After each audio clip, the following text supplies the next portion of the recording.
അപ്പം good afternoon everybody. And നമ്മള് department of woman and child ഡെവലപ്മെന്റും ബോധിനി സോഷ്യൽ മീഡിയയും കൊളാബറേറ്റ് ചെയ്തിട്ട് ആണ് ഇന്നത്തെ training programme arrange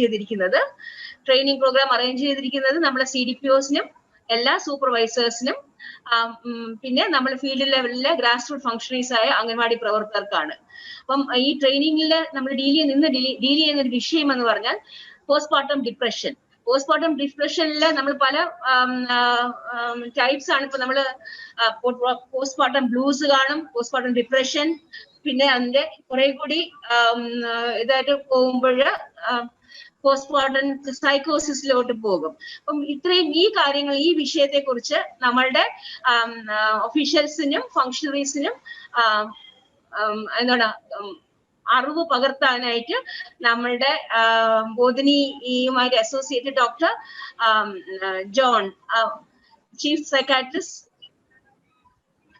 medical trust hospital Kochi ആണ് നമുക്ക് ഇന്നത്തെ ഈ ടോപ്പിക് നമ്മുടെ സംസാരിക്കുന്നത്. അപ്പം സാർ ഈ മേഖലയിൽ എക്സ്പേർട്ട് ആണ്. വെരി ഫ്യൂ പീപ്പിൾ ആണ് ആധികാരികമായിട്ട് ഈ വിഷയത്തിൽ സംസാരിക്കാൻ. അത്ര അധികം ആൾക്കാർ നമ്മളുടെ കേരളയിൽ ഇല്ല എന്ന് തന്നെ പറയാം. One of the most neglected aspect എന്ന് നമുക്ക് പറയാം. ഹെൽത്ത് സർവീസ് ഡെലിവറിയുടെ ഭാഗമായിട്ട് ഒരു സർവീസ് ഡെലിവറിയിൽ ഒരു ഗ്യാപ്പ് കാണുന്ന ഒരു മേഖലയും കൂടിയാണ്.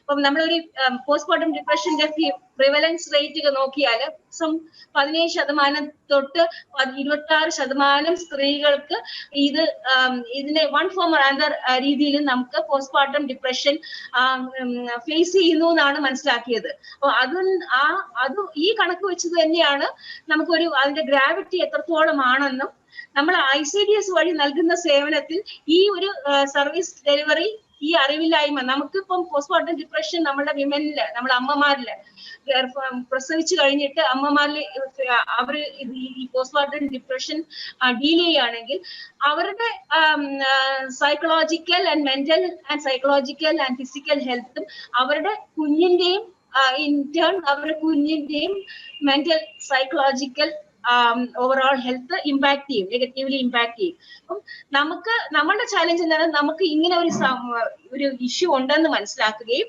അത് സമയബന്ധിതമായിട്ട് നമ്മളെ ഫീൽഡ് ലെവലില് ആക്ടിവിറ്റീസ് നടത്തുമ്പോൾ നമ്മളുടെ പോസ്റ്റ് ഡെലിവറി കഴിഞ്ഞ വിമനിന് ഇങ്ങനെ ഇഷ്യൂസ് ഉണ്ടോ ഇല്ലയെന്ന് ഐഡന്റിഫൈ ചെയ്ത് കറക്റ്റ് മെഡിക്കൽ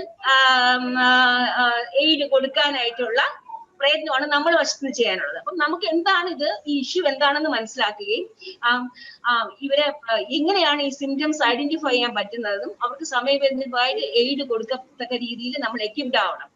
അതിന്റെ ഭാഗമായിട്ടാണ് നമ്മൾ എല്ലാ സൂപ്പർവൈസേഴ്സിനും CDPOസിനും ഈ ട്രെയിനിങ് നൽകുന്നത്. അതിനോടൊപ്പം നമ്മൾ ഫീൽഡ് ലെവലിലെ ഫംഗ്ഷണറീസിനും. I'm very sure that sir ഈ മേഖലയിൽ എക്സ്പേർട്ട് ആണ്. സാറിന്റെ ക്ലാസ് നമുക്ക് എല്ലാവർക്കും ഉപകാരപ്രദമാവും എന്ന് വിശ്വസിക്കുന്നു. ഇതിലൂടെ നമുക്ക് ഫസ്റ്റ് ലെവൽ നമുക്ക് ഒരു കുറച്ചുകൂടി ശക്തമായിട്ട് ഫീൽഡിൽ ഇന്റർവെൻഷൻ നടത്താൻ പറ്റും എന്ന വിശ്വാസത്തോടെ ഞാൻ I am welcoming doctor John on behalf of the department of woman and child development. And I thank at this juncture ഞാൻ ബോധി സോഷ്യൽ മീഡിയ നമ്മളോട് കൊളാബറേറ്റ് ചെയ്യുന്ന ഇതിന്റെ ബാക്കി എല്ലാ അറേഞ്ച്മെന്റ്സും ഒക്കെ നടത്തി ബോധി സോഷ്യൽ മീഡിയ ആണ്. ഇൻ ഫ്യൂച്ചർ അവർ നമ്മളോടൊപ്പം ഇനിയും കൊളാബറേറ്റ് ചെയ്യും. ഡോക്ടർ ജോണിന്റെ സർവീസും എക്സ്പെർട്ടീസും നമ്മൾ ഇനിയും ഡിപ്പാർട്ട്മെന്റ് റിക്വസ്റ്റ് ചെയ്യുന്ന hoping for your input in future also with our department. Thank you, sir, and welcome. Over to you, sir. Thank you. Bodhini എന്ന് പറയുന്ന ഒരു സംഘടന കുട്ടികൾ ലൈംഗിക ചൂഷണത്തിന് ഇരയാകുന്നതിനെതിരെ പ്രവർത്തിക്കുന്നുണ്ട്. സ്ത്രീകൾ പീഡനങ്ങൾക്ക് ഇരയാകുമ്പോൾ അത് തടയാനായിട്ട് പ്രവർത്തിക്കുന്നുണ്ട്. ഇതൊക്കെയാണ് ബോധിനി എന്ന് പറയുന്ന സംഘടനയുടെ ലക്ഷ്യം. ബോധിനി ചില വീഡിയോകളൊക്കെ മഞ്ജുവാര്യരെല്ലാം പങ്കെടുത്തിട്ടുള്ള ചില വീഡിയോകളെല്ലാം യൂട്യൂബിലെല്ലാം അപ്ലോഡ് ചെയ്തിട്ടുണ്ട്. എഡ്യൂക്കേറ്റീവ് ആയിട്ടുള്ള ചില കാര്യങ്ങളൊക്കെയാണ്. അപ്പോൾ ബോധിനിയാണ് ഈ ഒരു സെഷൻ പ്രിയപ്പെട്ട അംഗൻവാടി പ്രവർത്തകർക്ക് വേണ്ടിയിട്ട് ഇത് ഒരുക്കുന്നത്. പോസ്റ്റ്മോർട്ടം ഡിപ്രഷനെ കുറിച്ച് ഞാൻ പറയുന്നുണ്ട്. പക്ഷെ എനിക്കൊന്ന് പൊതുവിൽ അമ്മ സ്ത്രീ എന്ന് പറഞ്ഞൊരു സങ്കല്പത്തിൽ ആങ്കർ ചെയ്ത് പോയാൽ മാത്രമേ ഒരു പക്ഷേ നമുക്ക് കുറച്ചുകൂടെ ഇതിലൊരു ക്ലാരിറ്റി കിട്ടുള്ളൂ. എല്ലാത്തിൻ്റെയും തുടർച്ച അതാണ്. സ്ത്രീ എങ്ങനെയാണ് സമൂഹത്തിൽ കൈകാര്യം ചെയ്യപ്പെടുന്നത്, സ്ത്രീയുടെ കിട്ടുന്ന ആദരവ് എത്രയാണ്, ഗർഭിണിയായിരിക്കുമ്പോൾ സ്ത്രീക്ക് കിട്ടുന്ന പരിചരണം എന്താണ്, ഇതെല്ലാം കൂടിച്ചേരുമ്പോഴാണ് ഒരു പക്ഷേ ഒരു മെച്ചപ്പെട്ട ആരോഗ്യം, മാനസികാരോഗ്യവും അമ്മയ്ക്കുണ്ടാവുക. തുടക്കത്തിൽ ഞാൻ ഈ ഒരു ചിന്ത നിങ്ങളുടെ മനസ്സിലേക്ക് കയറ്റിവിടാനായിട്ട് പവിത്രൻ തീക്കുനി എന്ന് പറഞ്ഞ കവി എഴുതിയിട്ടുള്ള അമ്മ എന്നുള്ള ഒരു കവിത നിങ്ങൾക്കായിട്ട് ഞാൻ ചൊല്ലുകയാണ്. അമ്മയെ കുറിച്ചിട്ടാണ് പവിത്രൻ തീക്കുനി പറയുന്നത്. ഇതിൽ നിന്നാണ് ഒരു പക്ഷേ നമ്മൾ വിഷാദത്തിലേക്കും അതുപോലുള്ള മാനസികാരോഗ്യ പ്രശ്നങ്ങളിലേക്കെല്ലാം നമ്മൾ കടന്നു കയറാൻ പോകുന്നത്. ഈ കവിത ഇങ്ങനെ പോകുന്നു: നിന്നോളം കറുത്തിട്ടില്ല ഒരടുക്കളയും, നിന്നോളം എരിഞ്ഞിട്ടില്ല ഒരടുപ്പും. അമ്മയെ കുറിച്ചിട്ടാണ് കേട്ടോ പറയുന്നത്. നിന്നോളം അരഞ്ഞിട്ടില്ല ഒരകല്ലും, നിന്നോളം വെന്തിട്ടില്ല ഒരു വറ്റും. അമ്മയെ കുറിച്ചിട്ടാണ്. നിന്നോളം പൂർണ്ണമായിട്ടില്ല ഒരു സത്യവും, നിന്നോളം കണ്ണീര് കുടിച്ചിട്ടില്ല ഒരു ജാലകവും, നിന്നോളം തുറന്നിട്ടില്ല ഒരു വാതിലും, നിന്നോളം ചോർന്നൊലിച്ചിട്ടില്ല ഒരു വീടും, നിന്നോളം വിശന്നിട്ടില്ല ഒരു മൗനവും, നിന്നോളം കാത്തിരുന്നിട്ടില്ല ഒരു പ്രതീക്ഷയും, നിന്നോളം പ്രാർത്ഥിച്ചിട്ടില്ല ഒരു മുറിവും, നിന്നോളം ദാഹിച്ചിട്ടില്ല ഒരു കടലും, നിന്നോളം മധുരിച്ചിട്ടില്ല ഒരു വസന്തവും, നിന്നോളം ചിറകടിച്ചിട്ടില്ല ഒരു ആകാശവും, നിന്നോളം ഉരുകിയിട്ടില്ല ഒരു വിചാരവും, നിന്നോളം പെയ്തിട്ടില്ല ഒരു മഴയും, നിന്നോളം മുടന്തിയിട്ടില്ല ഒരു വഴിയും, നിന്നോളം പൂവിട്ടിട്ടില്ല ഒരു നോവും, നിന്നോളം സ്നേഹിച്ചിട്ടില്ല ഒരു വാക്കും. ഇതിൽ പങ്കെടുക്കുന്ന ആളുകളെല്ലാം അമ്മമാരാണ്. ഈ കവിതയിൽ പറയുന്ന എല്ലാ കാര്യങ്ങളുമായിട്ട് അല്ലെങ്കിൽ ചില കാര്യങ്ങളുമായിട്ട് നിങ്ങൾക്കെല്ലാം താദാത്മ്യം പ്രാപിക്കാൻ സാധിച്ചേക്കും. എന്താണ് അമ്മയുടെ പ്രാധാന്യം? നമ്മൾ പോസ്റ്റ്മോർട്ടം ഡിപ്രഷൻ അല്ലെങ്കിൽ പ്രസവാനന്തര വിഷാദം അല്ലെങ്കിൽ പ്രസവാനന്തര മാനസികാരോഗ്യ പ്രശ്നങ്ങളെ കുറിച്ചിട്ടാണ് ചർച്ച ചെയ്യാൻ പോകുന്നത്. പക്ഷേ പുതിയ കാലത്തെ സങ്കല്പം പറയുന്നത് ഗർഭധാരണം കഴിഞ്ഞ് 1000 ദിവസങ്ങൾ അമ്മമാർക്ക് പ്രത്യേക പരിചരണം വേണ്ട കാലഘട്ടമാണ്. 1000 ദിവസങ്ങൾ. ഗർഭകാലം, പ്രസവത്തിന് ശേഷമുള്ള 2 വർഷം എല്ലാം കൂടി ചേർന്നിട്ടുള്ള 1000 ദിവസങ്ങൾ അമ്മയ്ക്ക് സ്നേഹവും പരിചരണവും നല്ല മാനസികാരോഗ്യവും നൽകേണ്ട കാലമാണ്. എന്തുകൊണ്ടാണ് ഇതിങ്ങനെ പറയുന്നത്? ഒരു കുട്ടി ഗർഭത്തിൽ ഇരിക്കുമ്പോൾ തന്നെ ഫീറ്റൽ പ്രോഗ്രാമിംഗ് എന്ന് പറയുന്ന ഒരു സംഭവം നടക്കുന്നുണ്ട്. ഇതിനെക്കുറിച്ച് പുരാണത്തിലൊക്കെ ചില കഥകളൊക്കെ ഉണ്ട്, നിങ്ങൾക്ക് അറിയാം. അഭിമന്യുവിനെ ഗർഭം ധരിച്ചിരുന്ന സമയത്ത് അർജുനൻ ചക്രവ്യൂഹത്തിൽ കയറുന്നത് എങ്ങനെയാണ് എന്ന് പറഞ്ഞു. പക്ഷേ അതിൻ്റെ പുറത്തിറങ്ങേണ്ടത് എങ്ങനെയാണ് എന്ന് പറയുന്നതിന് മുമ്പ് അത് അവസാനിപ്പിക്കേണ്ടി വന്നു. അത് കാരണം ഈ ഗർഭത്തിലിരിക്കുന്ന അഭിമന്യുവിന് ചക്രവ്യൂഹത്തിൽ കയറാൻ പഠിച്ചു, പക്ഷെ പുറത്തിറങ്ങാൻ അറിയില്ല. കുരുക്ഷേത്ര യുദ്ധം നടക്കുമ്പോൾ നിർണായകമായിട്ടുള്ളൊരു ഘട്ടത്തിൽ അഭിമന്യു എതിരാളികൾ ഒരുക്കിയിട്ടുള്ള ചക്രവ്യൂഹത്തിൽ കയറി, പക്ഷെ പുറത്തിറങ്ങാൻ പറ്റാത്തതുകൊണ്ട് അഭിമന്യു കൊല്ലപ്പെട്ടു. അപ്പൊ അത് ഗർഭത്തിൽ ഇരിക്കെ തന്നെ അഭിമന്യുവിന് കിട്ടിയിട്ടുള്ള ഒരു അറിവായിരുന്നു എന്നാണ് പറയുന്നത്. ഈ ഗർഭകാലത്തെ മാനസികാരോഗ്യവുമായിട്ട് ബന്ധപ്പെട്ടിട്ടുള്ള ഇപ്പൊ ധാരാളം പഠനങ്ങൾ വരുന്നുണ്ട്.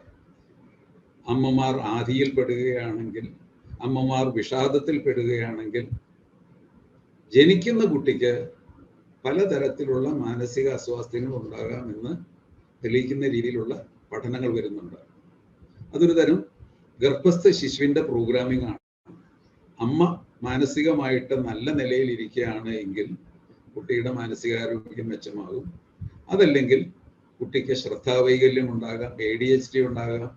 കുട്ടി പറന്നു വരുമ്പോൾ അവരുടെ 6 വയസ്സും 7 വയസ്സും ഒക്കെയുള്ള പെരുമാറ്റ വൈകല്യങ്ങളും ശ്രദ്ധാവൈകല്യങ്ങളും കുട്ടിയിലുണ്ടാകുന്ന പല പെരുമാറ്റ പ്രശ്നങ്ങളും അമ്മയുടെ ഗർഭകാലത്തുള്ള മാനസികാരോഗ്യവുമായിട്ട് ബന്ധപ്പെട്ട് നിൽക്കുന്നു എന്നുള്ളതിനെ കുറിച്ച് ധാരാളം പഠനങ്ങൾ വരുന്നുണ്ട്. അപ്പൊ ഗർഭത്തിൽ ഇരിക്കുമ്പോൾ തന്നെ കുട്ടിയുടെ ആരോഗ്യത്തിനും അമ്മയുടെ ആരോഗ്യത്തിനും ഈ സ്ത്രീയുടെ നല്ല പരിചരണം അത്യാവശ്യമാണ്. പല പഠനങ്ങളും ഉണ്ട്. അപ്പൊ ആ കാലഘട്ടത്തിൽ വീട്ടിൽ അമിതമദ്യപാനിയായിട്ടുള്ള ഭർത്താവ് ഈ സ്ത്രീയെ ഉപദ്രവിക്കുന്നു, മനസ്സിന് സ്വസ്ഥത കൊടുക്കുന്നില്ല, ഈ തരത്തിലുള്ള പ്രശ്നങ്ങളെല്ലാം വരുമ്പോൾ യഥാർത്ഥത്തിൽ അയാൾ ഉപദ്രവിക്കുന്നത് അയാളുടെ ഭാര്യയെ മാത്രമല്ല, ആ അമ്മയെ കൂടിയാണ്. ആ അമ്മയെ കൂടി മാനസികമായിട്ട് തളർത്തുമ്പോൾ യഥാർത്ഥത്തിൽ അയാളുടെ കുഞ്ഞിന് തന്നെ ദോഷം ചെയ്യുകയാണ്. ഈ തരത്തിലുള്ള പഠനങ്ങൾ ധാരാളമായിട്ട് വരുന്നുണ്ട്. ഇനി ഞാൻ എൻ്റെ അനുഭവത്തിൽ നിന്ന് ഒരു കഥയിലേക്ക് വരാം. നമ്മൾ പോസ്റ്റ്മോർട്ടം ഡിപ്രഷനിലേക്ക് ലോഞ്ച് ചെയ്യാൻ പോകുന്നതിൻ്റെ മുമ്പായിട്ട് ഉള്ള ചില ഒരു സംഭവമാണ്. ഞാൻ ജോലി ചെയ്യുന്ന ആശുപത്രിയിൽ ഒരു സ്ത്രീയെ പ്രസവം കഴിഞ്ഞ കഷ്ടി ഒരു 2 മാസമേ ആയിട്ടുള്ളൂ വിഷം കഴിച്ച് ആശുപത്രിയിലാക്കി. ഈ സ്ത്രീയുടെ ചരിത്രം പരിശോധിച്ചു കഴിഞ്ഞപ്പോൾ ഈ സ്ത്രീ സ്വന്തം കുട്ടിക്ക്, പിഞ്ചു കുട്ടിക്ക്, നവജാത ശിശുവിന്, കഷ്ടിച്ച് 1.5 മാസം പ്രായമുള്ള നവജാത ശിശുവിന് മുലപ്പാലിൽ വിഷം ചേർത്ത് കൊടുത്തിട്ടാണ് ഇവർ ഈ ആത്മഹത്യക്ക് ശ്രമിച്ചിരിക്കുന്നത്. ഇവർ അബോധാവസ്ഥയിലാണ്. ഈ കുട്ടി മരിച്ചുപോയി. അപ്പൊ ഞങ്ങളെ സംബന്ധിച്ചിടത്തോളം ഒരു വലിയ വെല്ലുവിളിയാണ്. അപ്പൊ ഇതിന്റെ രോഗചരിത്രങ്ങളൊക്കെ പറയുമ്പോൾ ആളുകളെല്ലാം പറയുന്നുണ്ട് അവർ വീട്ടിൽ വലിയ പ്രശ്നമായിരുന്നു, ഭർത്താവ് വേണ്ടത്ര രീതിയിൽ നോക്കുന്നില്ലായിരുന്നു, ഭർത്താവിന്റെ വീട്ടിലുള്ള ആളുകളുമായിട്ടുള്ള പ്രശ്നങ്ങൾ ഉണ്ടായിരുന്നു, അതിലൊക്കെ മനം നൊന്തായിരിക്കും ഇത് ചെയ്തത് എന്നുള്ള ധാരാളം തിയറികൾ ഇങ്ങനെ വരുന്നുണ്ടായിരുന്നു. എന്തായാലും ഈ അമ്മ അബോധാവസ്ഥയിൽ നിന്ന് തെളിഞ്ഞപ്പോൾ ആദ്യമേ ചോദിച്ചത് എൻ്റെ കുഞ്ഞെവിടെ എന്നുള്ളതാണ്. അവരിത് ചെയ്തിരുന്നു എന്നുള്ളത് അവർക്കറിയാം. അവരുടെ ബോധം തെളിഞ്ഞു കഴിഞ്ഞപ്പോൾ അവർക്ക് ആകുലതയായി, എൻ്റെ കുഞ്ഞിന് എന്ത് സംഭവിച്ചു. ബ്രേക്കിംഗ് ദ ബാഡ് ന്യൂസ് എന്ന് പറയുന്ന വലിയ പ്രതിസന്ധി ഘട്ടത്തിലായിരിക്കും അപ്പം മാനസികാരോഗ്യ വിദഗ്ധർ. വേറെ ആരും പറയില്ല. അത് നിങ്ങളുടെ ഒരു സാഹചര്യത്തിൽ ഇങ്ങനെ ചെയ്തത് കുട്ടി അതിന് മരണത്തിന് കീഴ്പ്പെട്ടു എന്ന് പറയേണ്ട ഒരു ദുഃഖകരമായിട്ടുള്ള ഒരു അവസ്ഥയാണ് ആ സമയത്ത് ഡോക്ടർക്ക് ഉണ്ടായത്. ഞാൻ അവരോട് ചോദിച്ചു, എന്തുകൊണ്ടാണ് നിങ്ങളുടെ കുഞ്ഞിനെ നിങ്ങൾ മുലപ്പാലിൽ വിഷം ചേർത്ത് കൊടുത്തത്? അവര് പറഞ്ഞു, ഡോക്ടറെ എനിക്കറിയില്ല. പ്രസവിച്ചു കഴിഞ്ഞൊരു 4 മാസം കഴിഞ്ഞപ്പോൾ എനിക്ക് കുട്ടിയിൽ താല്പര്യമില്ലാതെയായി, ഒന്നിലും താല്പര്യമില്ലാതെയായി, ഉറക്കം പോയി. കുട്ടി ജനിച്ചപ്പോൾ ഞാൻ ഭയങ്കര സന്തോഷവതിയായിരുന്നു. ഈ കുട്ടിയെ വളർത്തുന്ന കാര്യമൊക്കെ ആലോചിച്ച് ഞാൻ ധാരാളം സ്വപ്നങ്ങൾ കണ്ടിരുന്നു. എൻ്റെ ജീവിതത്തിൽ ഒരു വലിയ ആശ്വാസമാണ് ഈ കുട്ടി എന്നുള്ള പ്രതീക്ഷ എനിക്കുണ്ടായിരുന്നു. പക്ഷെ ഒരു 3-4 ആഴ്ച കഴിഞ്ഞപ്പോഴേക്കും എൻ്റെ മനസ്സിൽ കാർമേഘം വന്നു കയറുന്നത് പോലെയായി. ഒന്നിനും താല്പര്യമില്ല. ഞാൻ ഭക്ഷണം കഴിക്കാതെയായി. എൻ്റെ കുഞ്ഞിന് മുല കൊടുക്കണമെന്ന് പോലും എനിക്ക് തോന്നാതെയായി. കുഞ്ഞ് കടന്ന് കരയുമ്പോൾ ഞാൻ തിരിഞ്ഞു നോക്കാതെയായി. എനിക്ക് തോന്നി ഞാൻ ശപിക്കപ്പെട്ട ഒരു സ്ത്രീയാണ്. ശപിക്കപ്പെട്ട ഞാൻ എന്തിന് ജീവിക്കണം എന്നുള്ള ചില ചിന്തകളിൽ കുടുങ്ങി. ഞാൻ ആലോചിച്ചു, ഞാനങ്ങ് മരിച്ചാലോ. മരിക്കണം എന്നുള്ള ഒരു ചിന്ത വന്നപ്പോൾ എൻ്റെ മനസ്സിൽ തോന്നി, ഞാൻ മരിച്ചു കഴിഞ്ഞാൽ എൻ്റെ കുഞ്ഞിന് ആരാണുള്ളത്? അതുകൊണ്ട് എൻ്റെ കുഞ്ഞിനെ കൊന്നിട്ട് ഞാൻ മരിക്കാം. ഞാൻ മരിച്ചു കഴിഞ്ഞാൽ അമ്മയില്ലാത്ത കുഞ്ഞ് എന്നുള്ള നിലയിൽ ഈ കുട്ടി അനാഥയായി പോകും. അങ്ങനെയാണ് ഞാൻ ഈ കുഞ്ഞിന് വിഷം കൊടുത്തത് എന്നുള്ളതാണ്. ഈ തരം ഒരു സംഭവം പൊതുബോധത്തിലേക്ക് വരുമ്പോൾ ആദ്യമേ ചർച്ച ചെയ്യപ്പെടുക ഈ സ്ത്രീയുടെ വീട്ടിലുണ്ടായിട്ടുള്ള പ്രശ്നങ്ങളാണ്. ആ സ്ത്രീക്ക് വീട്ടിൽ പ്രശ്നങ്ങൾ ഉണ്ടായിരുന്നു എന്നുള്ളത് സത്യമാണ്. പക്ഷെ ആ സ്ത്രീ തന്നെ പറഞ്ഞു, അതൊന്നും അല്ല കാരണം, എനിക്ക് അറിഞ്ഞുകൂടാ, എന്നെ എന്താണ് ബാധിച്ചിരിക്കുന്നതെന്ന് എനിക്ക് മനസ്സിലായില്ല. സത്യത്തിൽ ഇത് പോസ്റ്റ്മോർട്ടം ഡിപ്രഷന്റെ ഒരു നേർചിത്രമാണ്.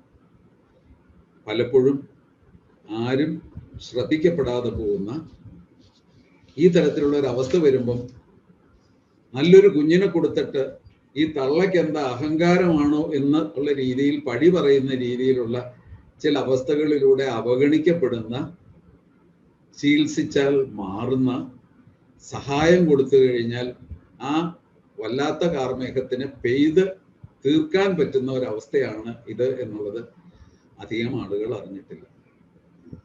ഒരു പക്ഷേ ഈ സെഷൻ കൊണ്ട് നിങ്ങൾ കേരളത്തിന്റെ അഭിമാനമായിട്ടുള്ള അംഗൻവാടി പ്രവർത്തകർക്ക് നമ്മൾ നൽകാൻ പോകുന്ന ഒരു സന്ദേശവും ഇത് തന്നെയാണ്.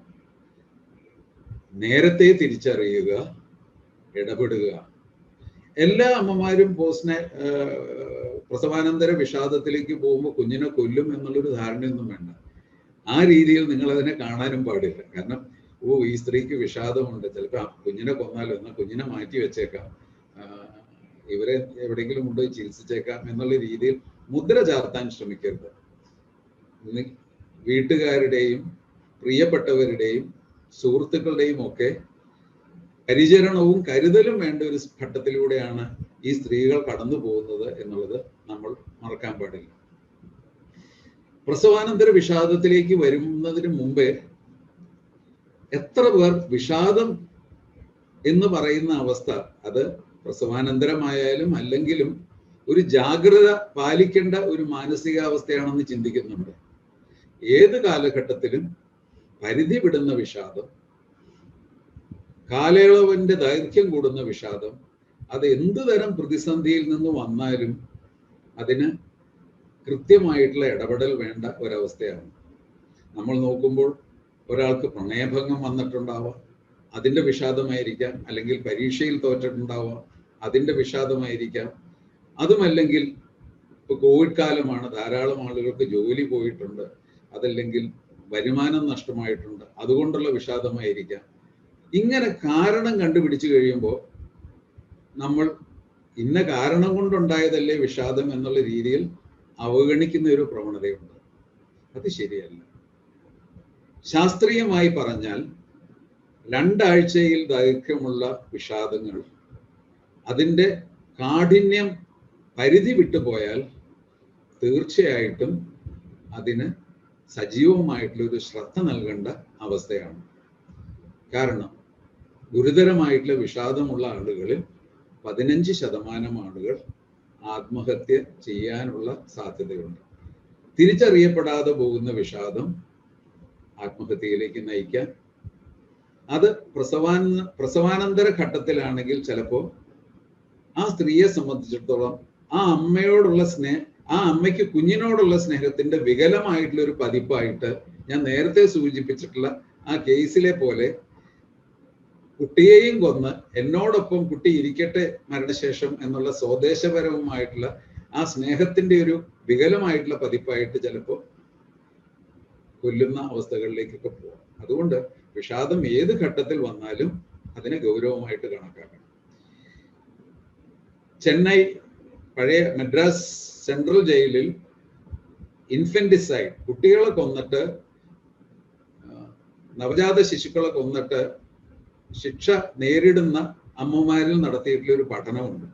ആ പഠനത്തിൽ അവർ കണ്ടെത്തിയത് അതിൽ നല്ലൊരു പക്ഷവും പ്രസവാനന്തര വിഷാദത്തിന് അടിമപ്പെട്ടവരായിരുന്നു. ആ വിഷാദത്തിന്റെ പിടിയിലകപ്പെട്ട സമയത്ത് അവരുടെ മനസ്സിൽ തോന്നിയ ഒരു ചഞ്ചല ചിന്തയുടെ ഫലമായിട്ടാണ് ഈ കുട്ടി കൊല്ലപ്പെടുന്നത് എന്നുള്ളത് അവർ കണ്ടെത്തിയിട്ടുണ്ട്.